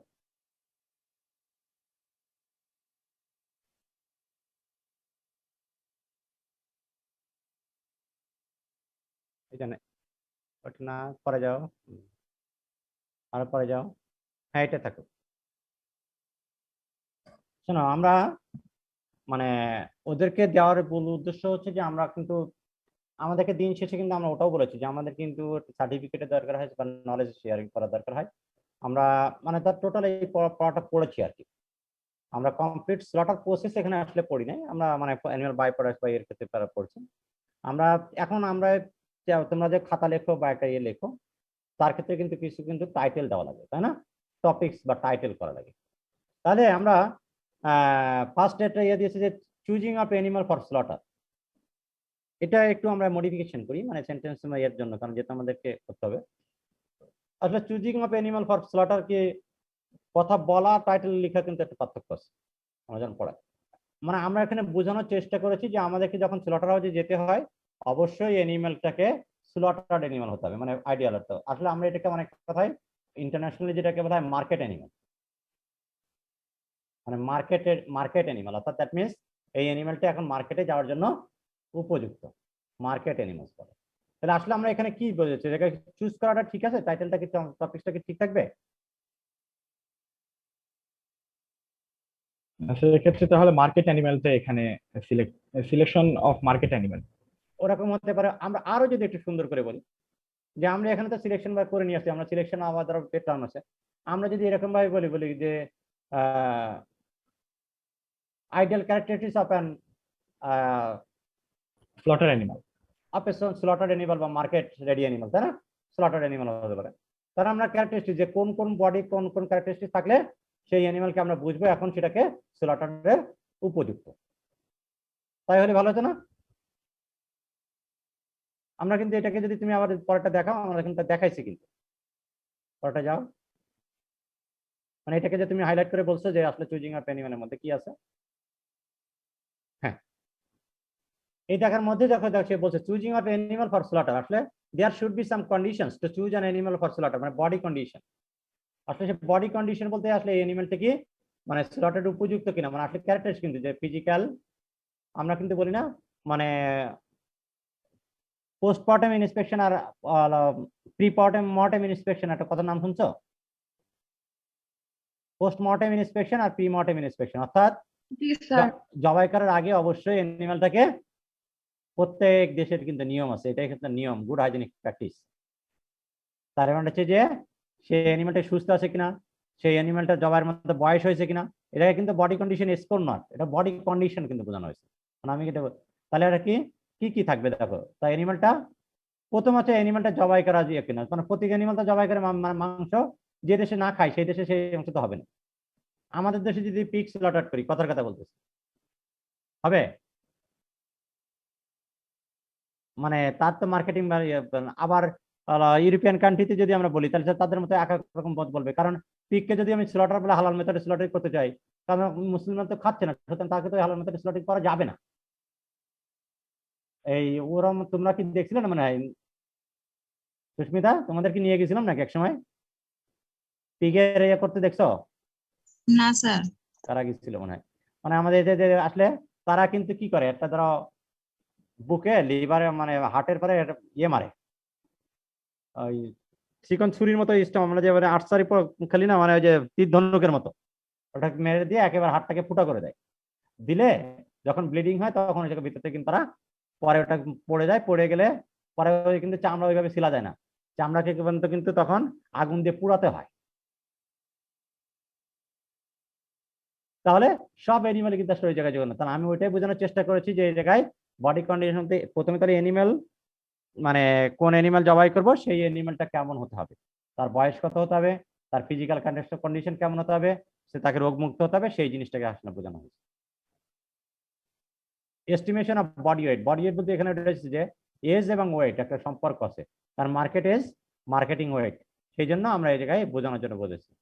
Estimation of edible meat weight, that means আমরা এখানে কাজ হচ্ছে না fat percent according to body region, মানে এটা হলো অনেক ইয়ে থাকে আসলে ব্যাপার, এটা হচ্ছে যে কার্টন। তাহলে আমরা এটাকে প্রথমে তাহলে আমরা কি দিতে পারি টাইটেলটা, ফার্স্ট এক্সপেরিমেন্ট কি হতে পারে,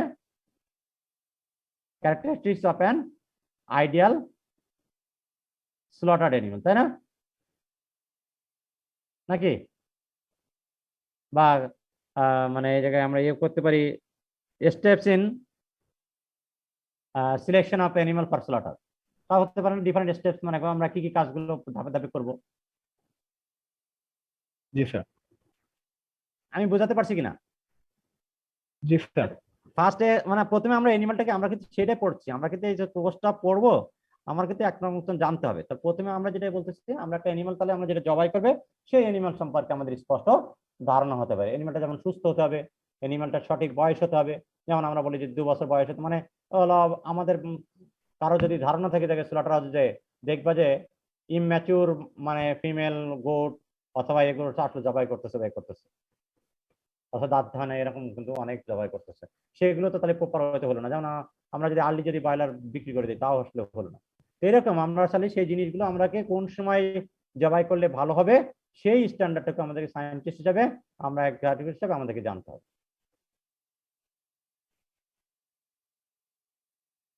তাহলে আমরা এই জায়গায় যদি মনে করি আরেকটা জিনিস, standards of market beef cattle, যদি বিফে যাবা আমরা মনে হয় যেহেতু অ্যানিমাল ক্যাটেল নিয়ে সিলেক্ট করতেছি, আমরা একটা হলো জানি সেটা যেন ভালো জানি, তাহলে কোনটা লিখবা? তাহলে স্ট্যান্ডার্ডস বা ক্রাইটেরিয়া বা ক্যারেক্টারিস্টিক্স যেটাই আমরা দেই অফ এ মার্কেট অ্যানিমাল, ঠিক আছে? তাহলে নেক্সটে যাও, আমার টপিকটা তাহলে গেল একটা এরকম, যার মতো সে করে দিতে পারো সুন্দর করে, কিন্তু ঘটনা সুন্দরই হতে হবে। এই জায়গায় ট্রিটমেন্ট ডিউরিং স্লটারিং, আমরা এই জায়গায় ট্রিটমেন্ট আসলে আমি না বলি, কারণ রেস্টেনিং করছি করছি আসলে এটা কি আমরা আরো যদি একটু আসলে ভালো কথাই বলি, তাহলে handling during slaughtering of animal, তাই না? তাহলে স্লটারিং এর আগে আমরা একটু ধরো একটা পানি খাওয়াতে হবে, মানে সবকিছু কিন্তু হ্যান্ডেলের মধ্যে আসে, যে আমরা যদি একাই স্ক্রিনিং ভালো হবে, তাকে রেস্টেনিং করতে হবে, রেস্টেনিং করতে গেলে তাহলে তার কি কি জিনিসপত্র লাগবে, কোন কোন মেথড আছে আমরা এটাকে কিন্তু বলে দিতে পারি, ছবি সহ লিখতে পারি। তাহলে প্রথমে আমরা অ্যানিমালটা নিলাম, এবার অ্যানিমালটাকে হ্যান্ডেল করলাম, তারপরে আসলে আমরা জবাই করবো। এবার এই জায়গায় types of slaughtering, methods of slaughtering.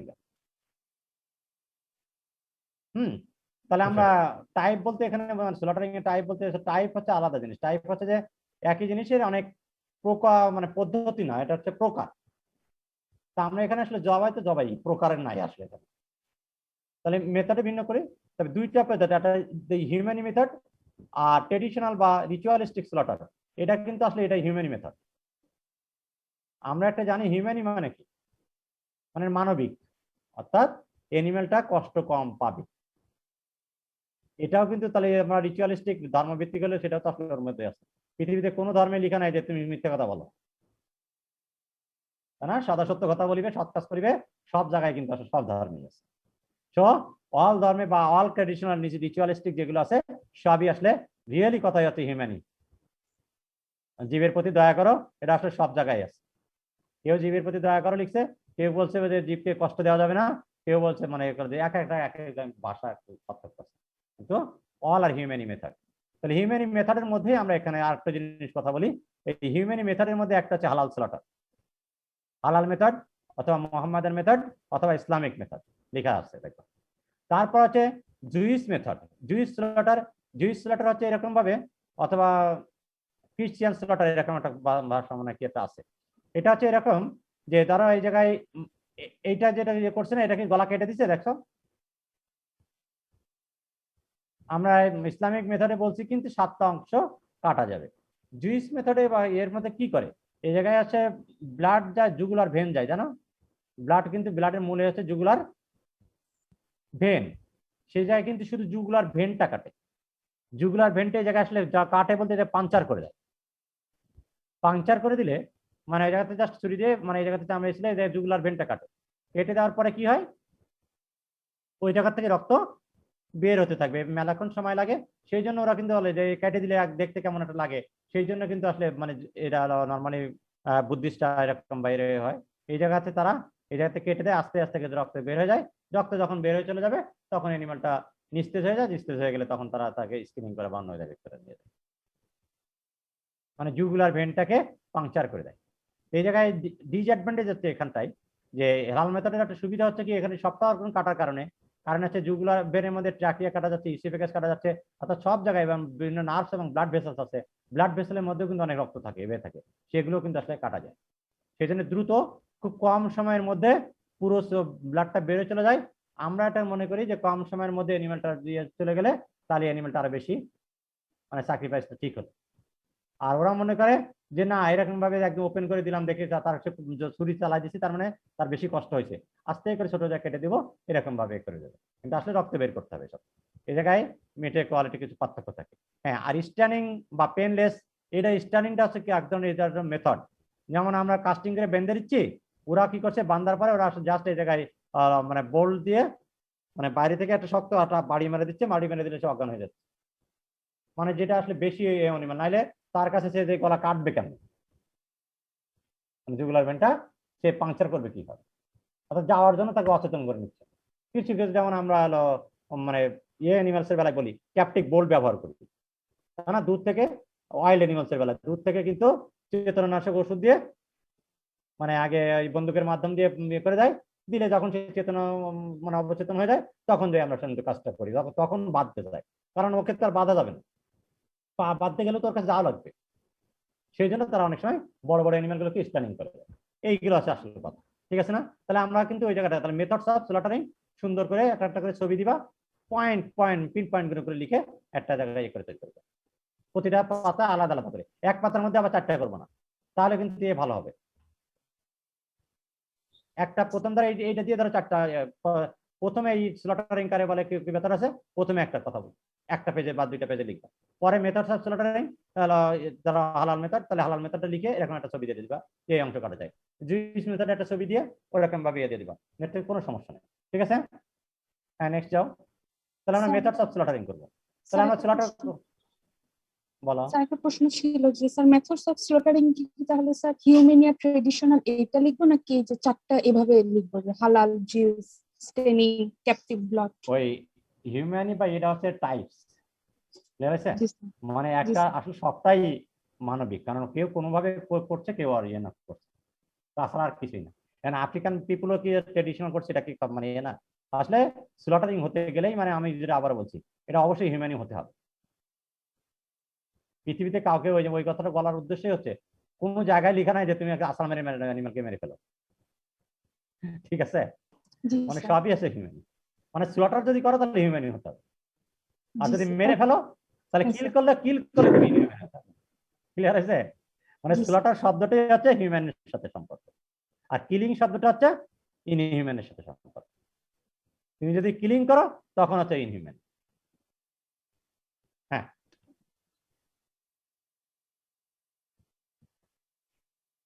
তখন আমরা কি করবো, তাহলে আমরা জবাই করে ফেলছি, এবার আমরা হাইট চেঞ্জ স্কিন বা লার্জ অ্যানিমেল হাইট বলি, স্মল অ্যানিমেল স্কিন বলি, এটাকে রিমুভ করতে হবে। রিমুভ করে হলে আমি দুটো কথা বলেছিলাম, প্রথমে আমরা এটা রিপিং করতে হয়, তাই না? আমরা একটা চারিপাশে সিলতে হয়, এরকম বাংলাদেশ ব্যাংকে যেটা করে সেই ছবিটা দিবা। দুইটা মেথড আছে, ফ্লোর প্লেইং, একটা ওয়েস্ট প্লেইং। আসলে ওয়েস্ট প্লেইং বলতে মেকানাইজেশন, মানে এরকম করে আংটা করে ঝুলা রেখে দেয়, আর ফ্লোরে ফেলে সিলে আমাদের দেশে যেরকম সেটা আছে ফ্লোর প্লেইং। ঠিক আছে, করে এরকম নিয়ে আসতে হবে। এই জায়গায় একটু যেহেতু আমাদের আরো অনেক ইয়ে করতে হয়, তোমরা এই জায়গায় গোটের বেলা একটা ফিস্টিং বলে দেখবা, মানে গোটের একটা ইয়ে দিবা। বাংলাদেশে যেহেতু হয় অনেক সময় ভাই ভাই ধরে, হ্যাঁ, ফিস্টিং করে, মানে এই জায়গাতে সিলে নিয়ে আসার পরে হাত দিয়ে দেখবা যে মানে মুঠি মুড়ে দেয়, আস্তে করে সিলে চলে যায়। নেক্সট,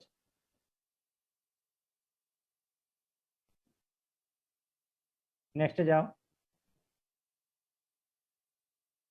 তাহলে আমরা জবাই করার পরে চামড়া পাইলাম, চামড়াটাকে এবার প্রসেস করছি, বাই প্রোডাক্ট গুলোকে আমরা প্রসেস করে খেয়ে নেবো, মানে এবিসি রিঅ্যাকশন বা অন্যগুলো ব্যবহার করবো, তার মধ্যে কি আছে সেই জিনিসটা আমরা একটা বলবো।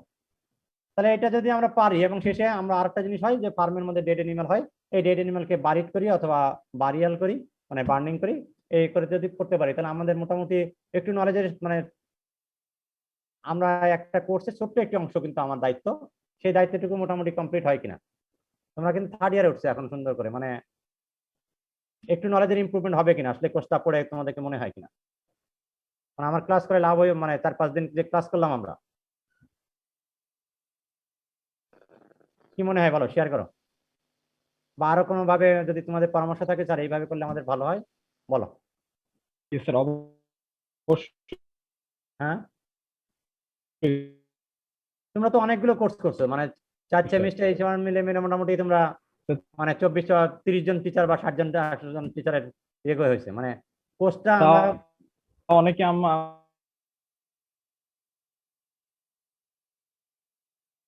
কোর্সটা গুছানো মানে কিছুটা হলেও নলেজ এই লিমিটেশনের মধ্যে দিয়ে আমরা করতে পারি কি, তোমাদের পরামর্শ দাও, আরো থাকলে কি ইমপ্রুভমেন্ট। আমি চেষ্টা করবো, কারণ আমার দায়িত্ব কিন্তু তোমাকে শুধু পরীক্ষায় পাস করানো নয়, আমি মনে করি কিছুটা হলেও তোমার নলেজকে ইমপ্রুভ করা, যা ভবিষ্যৎ জীবনে তোমার কাজে লাগে। এবং মুখস্থর জন্য নয়, নলেজটুকু নেওয়া, নিয়ে বাস্তবে প্রয়োগ করা। হ্যাঁ, কারো পরামর্শ থাকলে বলো, আর আমরা কি করতে পারি। আমরা আর একটা ক্লাস, নেক্সট ক্লাসে আমরা ইয়ে করবো, 2 জন প্রেজেন্টেশন দিবার ডেড অ্যানিমালকে আমাদের, কারণ ডেড অ্যানিমাল কিন্তু ম্যানেজমেন্ট করা একটা very কঠিন। এই ডেড অ্যানিমালের 2 জন ইয়ে করে দিয়ে আমরা আস্তে আস্তে শেষ করে দেবো, নাহলে তোমাদের লোড আবার বেশি হয়ে যায়। আমি চেষ্টা করবো, কিন্তু লোড বেশি না হয়েও কিন্তু জিনিসগুলো মাথার মধ্যে কিন্তু কিছু ঢুকতে হবে, কিছু অংশ থাকতে হবে। উলের অংশটুকু মুক্তা পড়াবে, আর ওয়েস্ট ম্যানেজমেন্টের অংশটুকু তোমাদের রকিব স্যার এবং মোখলেস স্যার পড়াবেন। আসলে কোর্সটা কিন্তু মেলা বড়, কিন্তু অনেক কিছু জানার আছে আমাদের, কিন্তু অ্যানিমাল হাজবেন্ডারির মোটামুটি এই কোর্সটি কিন্তু খুবই ইম্পর্টেন্ট একটা কোর্স, কিন্তু যা তুমি কোনো জায়গায় ভূমিকা রাখতে পারো, এবং যে ভূমিকাটি ডিফারেন্সিয়েট, যা অন্য পারে না সেটা কিন্তু তুমি পারো, তখনই কিন্তু ডিফারেন্সিয়েট হবে। যদি সবাই যদি যে পারে সেই কাজটি যদি করো তাহলে আসলে কিন্তু হলো না। যেমন বলতেছে না, তুমি যদি একটা মানুষকে বলো যে না সাইলেজাম করতে, তত অনেক কৃষকও তো তোমার আমার চেয়ে কিন্তু অনেক সময় গরু ভালো পালতে পারবে, সেই জায়গাটা কিন্তু আসলে কিন্তু অনেক নলেজ, যে নলেজ গুলো আমাদের এখান থেকে আমরা জ্ঞান করার সুযোগ আছে, যা অনেকের কাছে না। স্পেশালিস্ট কিন্তু আমরা এই জায়গাটা কিন্তু আমরা স্পেশালিস্ট হতে পারি। হ্যাঁ, প্রথম কথা হচ্ছে তাহলে নেক্সট ক্লাসে কে 2 জন দায়িত্ব নিবা? স্যার আমি দিতে চাই। হ্যাঁ, আর স্যার সাথে আমি। ঠিক আছে, আমাদেরকে এখানটাই কিন্তু সায়েন্স প্রয়োগ করতে হবে। সেই নলেজটুকুর মানে আমরা শুধু জাস্ট পার্স দিয়ে আউটলাইন দিয়ে গেছি। এখন যার মনে হবে যে আমি স্যার ওইটা বিষয়ে হতে চাই, সে ওই জায়গায় ভিতর ঢুকবে, আমি তাই বলতে চাই। ক্লিয়ার হয়েছে না? কিন্তু কমন জিনিসটা আমাদেরকে জানা দরকার। অনেকে আছে না, যদি জানতে জানতে তোমার আমার চেয়ে কিন্তু অনেক সময় যারা যে মানে আমরা নিউট্রিয়েন্টে মানে রেশনের ফর্মুলার সফটওয়্যার তৈরি করছে, তারা কেউই কি আসলে নিউট্রিশনিস্ট পরে না, জানতে জানতে ওইরকম ভাবে করছে, পরে নিউট্রিশনিস্টরা ওখানে ওটাকে ব্যবহার করে, মানে ওগুলো শিখিয়েছে এবং তার ব্যবহারটা নিয়েছে। কারণ আমরা ব্যাংকে যে সফটওয়্যার গুলো ব্যবহার করি, সফটওয়্যার কি আর ব্যাংকেররা বানাইছে? ব্যাংকেররা তাদেরকে ডিমান্ড দিয়েছে যে এই জিনিসভাবে এভাবে বানাতে হবে, আমাকে এই জিনিস চাই। তা তুমি ডিমান্ড দেওয়ার জন্য তুমি কি ডিমান্ড দিবে, ইঞ্জিনিয়াররা তৈরি করে দেবে, ওয়েস্ট প্রসেস আমরা ডিসপোজাল করবো, ফার্মার্সরা ইউজ করবে, কিছু সয়েল সায়েন্টিস্টরা কম্পোস্টের অ্যানালাইসিস করবে, এইসব ব্যাপার। কিন্তু আমার ভূমিকাটুকু আমাদেরকে ওই ডিমান্ড দেওয়ার মতো নলেজ আমাদেরকে থাকতে হবে, এবং ডিমান্ড দেওয়ার নলেজটা কিন্তু আসলে প্রথম, সেটাই কিন্তু সবচেয়ে বড় কষ্টের কাজ। কারণ এই জায়গায় সায়েন্স দেন, বাকিটুকুলো কিন্তু ওরা নিজেরা করে দেবে। না, আমরা বাড়ির যদি বলি যে গ্রিলটা আমাকে এরকম বানাই দেন, সে কিন্তু এইভাবে ঝালাই দিয়ে দেবে, কিন্তু তুমি কিন্তু জানতে হবে যে এইভাবে করলে কতটুকু ভেন্টিলেশন আসবে, কেমন কি আসবে। যাই হোক, আমরা মোটামুটি অনেক দিনই মোটামুটি ইয়ে করে ফেলছি। আমার মনে হয় আমরা ফিজিক্যাল থাকলে এটা হয়তো কিছু প্র্যাকটিস করতাম, তবে এখন তোমাদের ওই প্র্যাকটিসটুকু করতে হবে, তাহলে ওটা করবা। আর যতটুকু পেরেছি মানে লিমিটেশনের মধ্য দিয়ে কিন্তু আমি চেষ্টা করেছি যে থাকতে। আমরা নেক্সটে যদি তোমাদের কোনো সাজেশন থাকে বলবা। আমরা আগামী পরশু দিন, আজ 29 তারিখ, 31শে জুলাই তোমরা রেডি। টপিকস হচ্ছে যে আমরা ডিসপোজাল করতে চাই। তা ডিসপোজালের মেন টপিকসটা হচ্ছে ধরো এই জায়গায় আমরা ডেড অ্যানিমাল বা ডেড বার্ড। যেমন আমাদের সমস্যা হচ্ছে যে যেমন বাংলাদেশে হয় কি, ধরো মুরগি মারা গেল, তাই না? আমরা জানি যে মুরগি মারা গেছে, পিপিআর হলে ছাগল মারা যায়, ঠিক আছে না? তাহলে এখন ওইটা তো আসলে ফেলতে হবে। হ্যাঁ, আমরা কিন্তু জানি ওটা আমরা কম্পোস্ট করতে পারতাম, মানে তুমি এতে যাই দেখবা যে ইনসিনারেশন করছে, মানে পুড়ায় দেয়। তো বাইরের ওই যে হোয়েস্টিং করে যেমন এরকম ভাবে করলে তো একজন তো হবে না। কিন্তু ইনসিনারেটর বাংলাদেশে আছে কজন, বা ইনসিনারেটর আমাদেরকে একটু জানতে হবে ইনসিনারেটর কি, কত টেম্পারেচার কি করে। কারণ আমরা কিন্তু বাইরে, আমরা যখন গেছি, আমি কিন্তু বেরোতে সবসময় কিন্তু আমাদেরকে ইনসিনারেশন করে কিন্তু সব ল্যাবরেটরিতে ইয়ে করে ফেলছি। আমাদের এত বিশ্ববিদ্যালয় আছে কিন্তু তাও কিন্তু একটা ইনসিনারেটর নাই, অতগুলো হাসপাতাল আছে ইনসিনারেটর নাই, কিন্তু সিরিঞ্জ কিন্তু বাইরে চলে যাইতেছে, তাই না? এগুলো কিন্তু অফকোর্স ইনসিনারেটর করতে হবে। তাই আমরা ওইটা না, এখন আমরা ওই জায়গায় করতে পারবো, কিন্তু আমরা অ্যানিমালের বেলায় অ্যানিমাল ফার্ম করলে যে অ্যানিমাল কিন্তু অ্যানিমাল মরবেই, অ্যানিমাল ফার্ম করলে কিছু ওয়েস্ট আসবেই। সেই অ্যানিমালগুলোকে আমরা যারা বারিট করবো, ধরো গর্তে পুঁতে রাখবো, তাহলে গর্তে পুঁতে রাখতে কতটুকু গর্তে পুঁততে হয় এটা কিন্তু অবশ্যই জানতে হবে। মানে শিয়াল তুলে নিয়ে যাবে না, এতে তুলে মনে করবে, আবার তুলে নিয়ে যে টানাটানি করে, কিন্তু ওই জায়গাটুকু তোমাকে বলতে হবে যে ভাই যে জায়গাটা যে অ্যানিমালটাই হোক, কথার কথা বলতেছি আমি, কিন্তু একটা জায়গায় আসতেছি। ধরো একটা মুরগি যদি মারা যায়, তাহলে মুরগির বডিটা ধরো হচ্ছে 8 ইঞ্চি, মানে ফেতলে 8 ইঞ্চি মতো ইয়ে হবে, জায়গা নেবে। তাহলে আর শিয়ালটা যদি তুলতে হয়, শিয়াল কিন্তু গর্তে ঝাঁপ দিয়ে কখনো তুলবে না। তাহলে শিয়াল কিন্তু নিচু হয়ে, অথবা এরা যায়, মানে আমরা বলি প্রিডেটরস, সে কিন্তু এটাকে তুলবে। তো তুলতে গেলে তাহলে কি করতে হবে, তাহলে তার যদি কতটুকু গর্ত লাগতে হবে, তাহলে 8 ইঞ্চি সে নিচে থাকবে, ধরো 8 ইঞ্চি সে উঁচু থাকবে, মানে তার পাখাটা ধরতে হয়। আর ইয়ে মোটামুটি আমরা বলি 2 ফুট হলে, মানে ছাগল বেটা 2 ফুটের নিচে কিন্তু কোনোভাবেই সে মুখ লাভায় যেতে পারে না, পা লাফা দিয়ে তুলতে পারে না।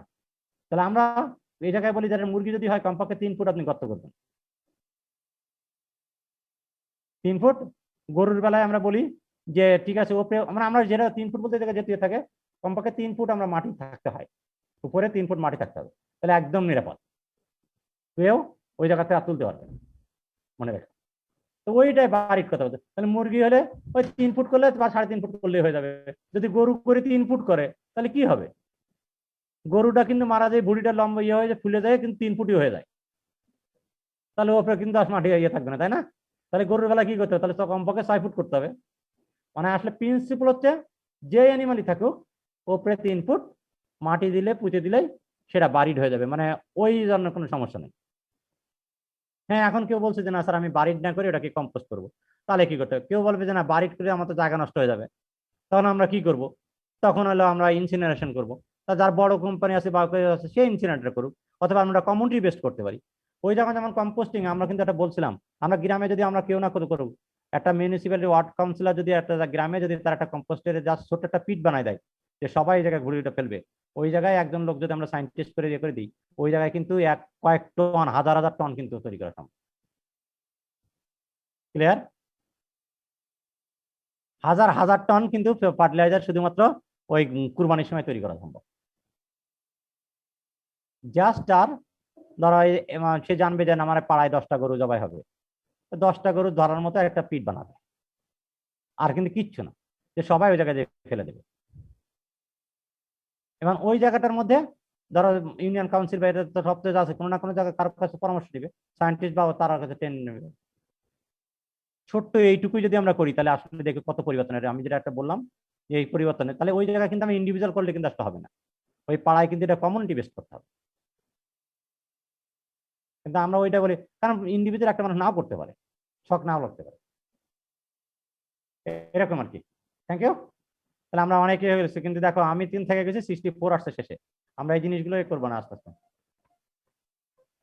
তা আল্লাহ হাফেজ। হ্যাঁ, ক্লাস কি মেলাক্ষণ হয়ে গেছে না? বোরিং লাগছে? না স্যার। ইনশাআল্লাহ। হ্যাঁ, তাহলে আজকে শেষ করে দিলাম। হ্যাঁ, থ্যাংক ইউ। হ্যাঁ, তাহলে আগামী মানে 31 তারিখ কখন নেবেন স্যার? 31 তারিখে আমরা 10:30 স্যার? নেই, অসুবিধা নেই ইনশাআল্লাহ। হ্যাঁ, ঠিক আছে, 10:30। হ্যাঁ, 10টা এরকম। আচ্ছা, 10টা আসসালামু আলাইকুম। ভালো হয়, 10টা হলে ভালো হয় বলতে কি আমরা 1-2 ঘন্টা 1.5 ঘন্টা যা লাগুক মানে আমরা একটু ইয়ে করতে পারি, ঠিক আছে না? আচ্ছা স্যার, আমরা 10টায় করা যাবে তোমাকে স্যার একটু তাহলে। হেল্প করে দেবো ইনশাআল্লাহ। হ্যাঁ, জি স্যার। Thank you. হ্যাঁ, আল্লাহ হাফেজ। আসসালামু আলাইকুম।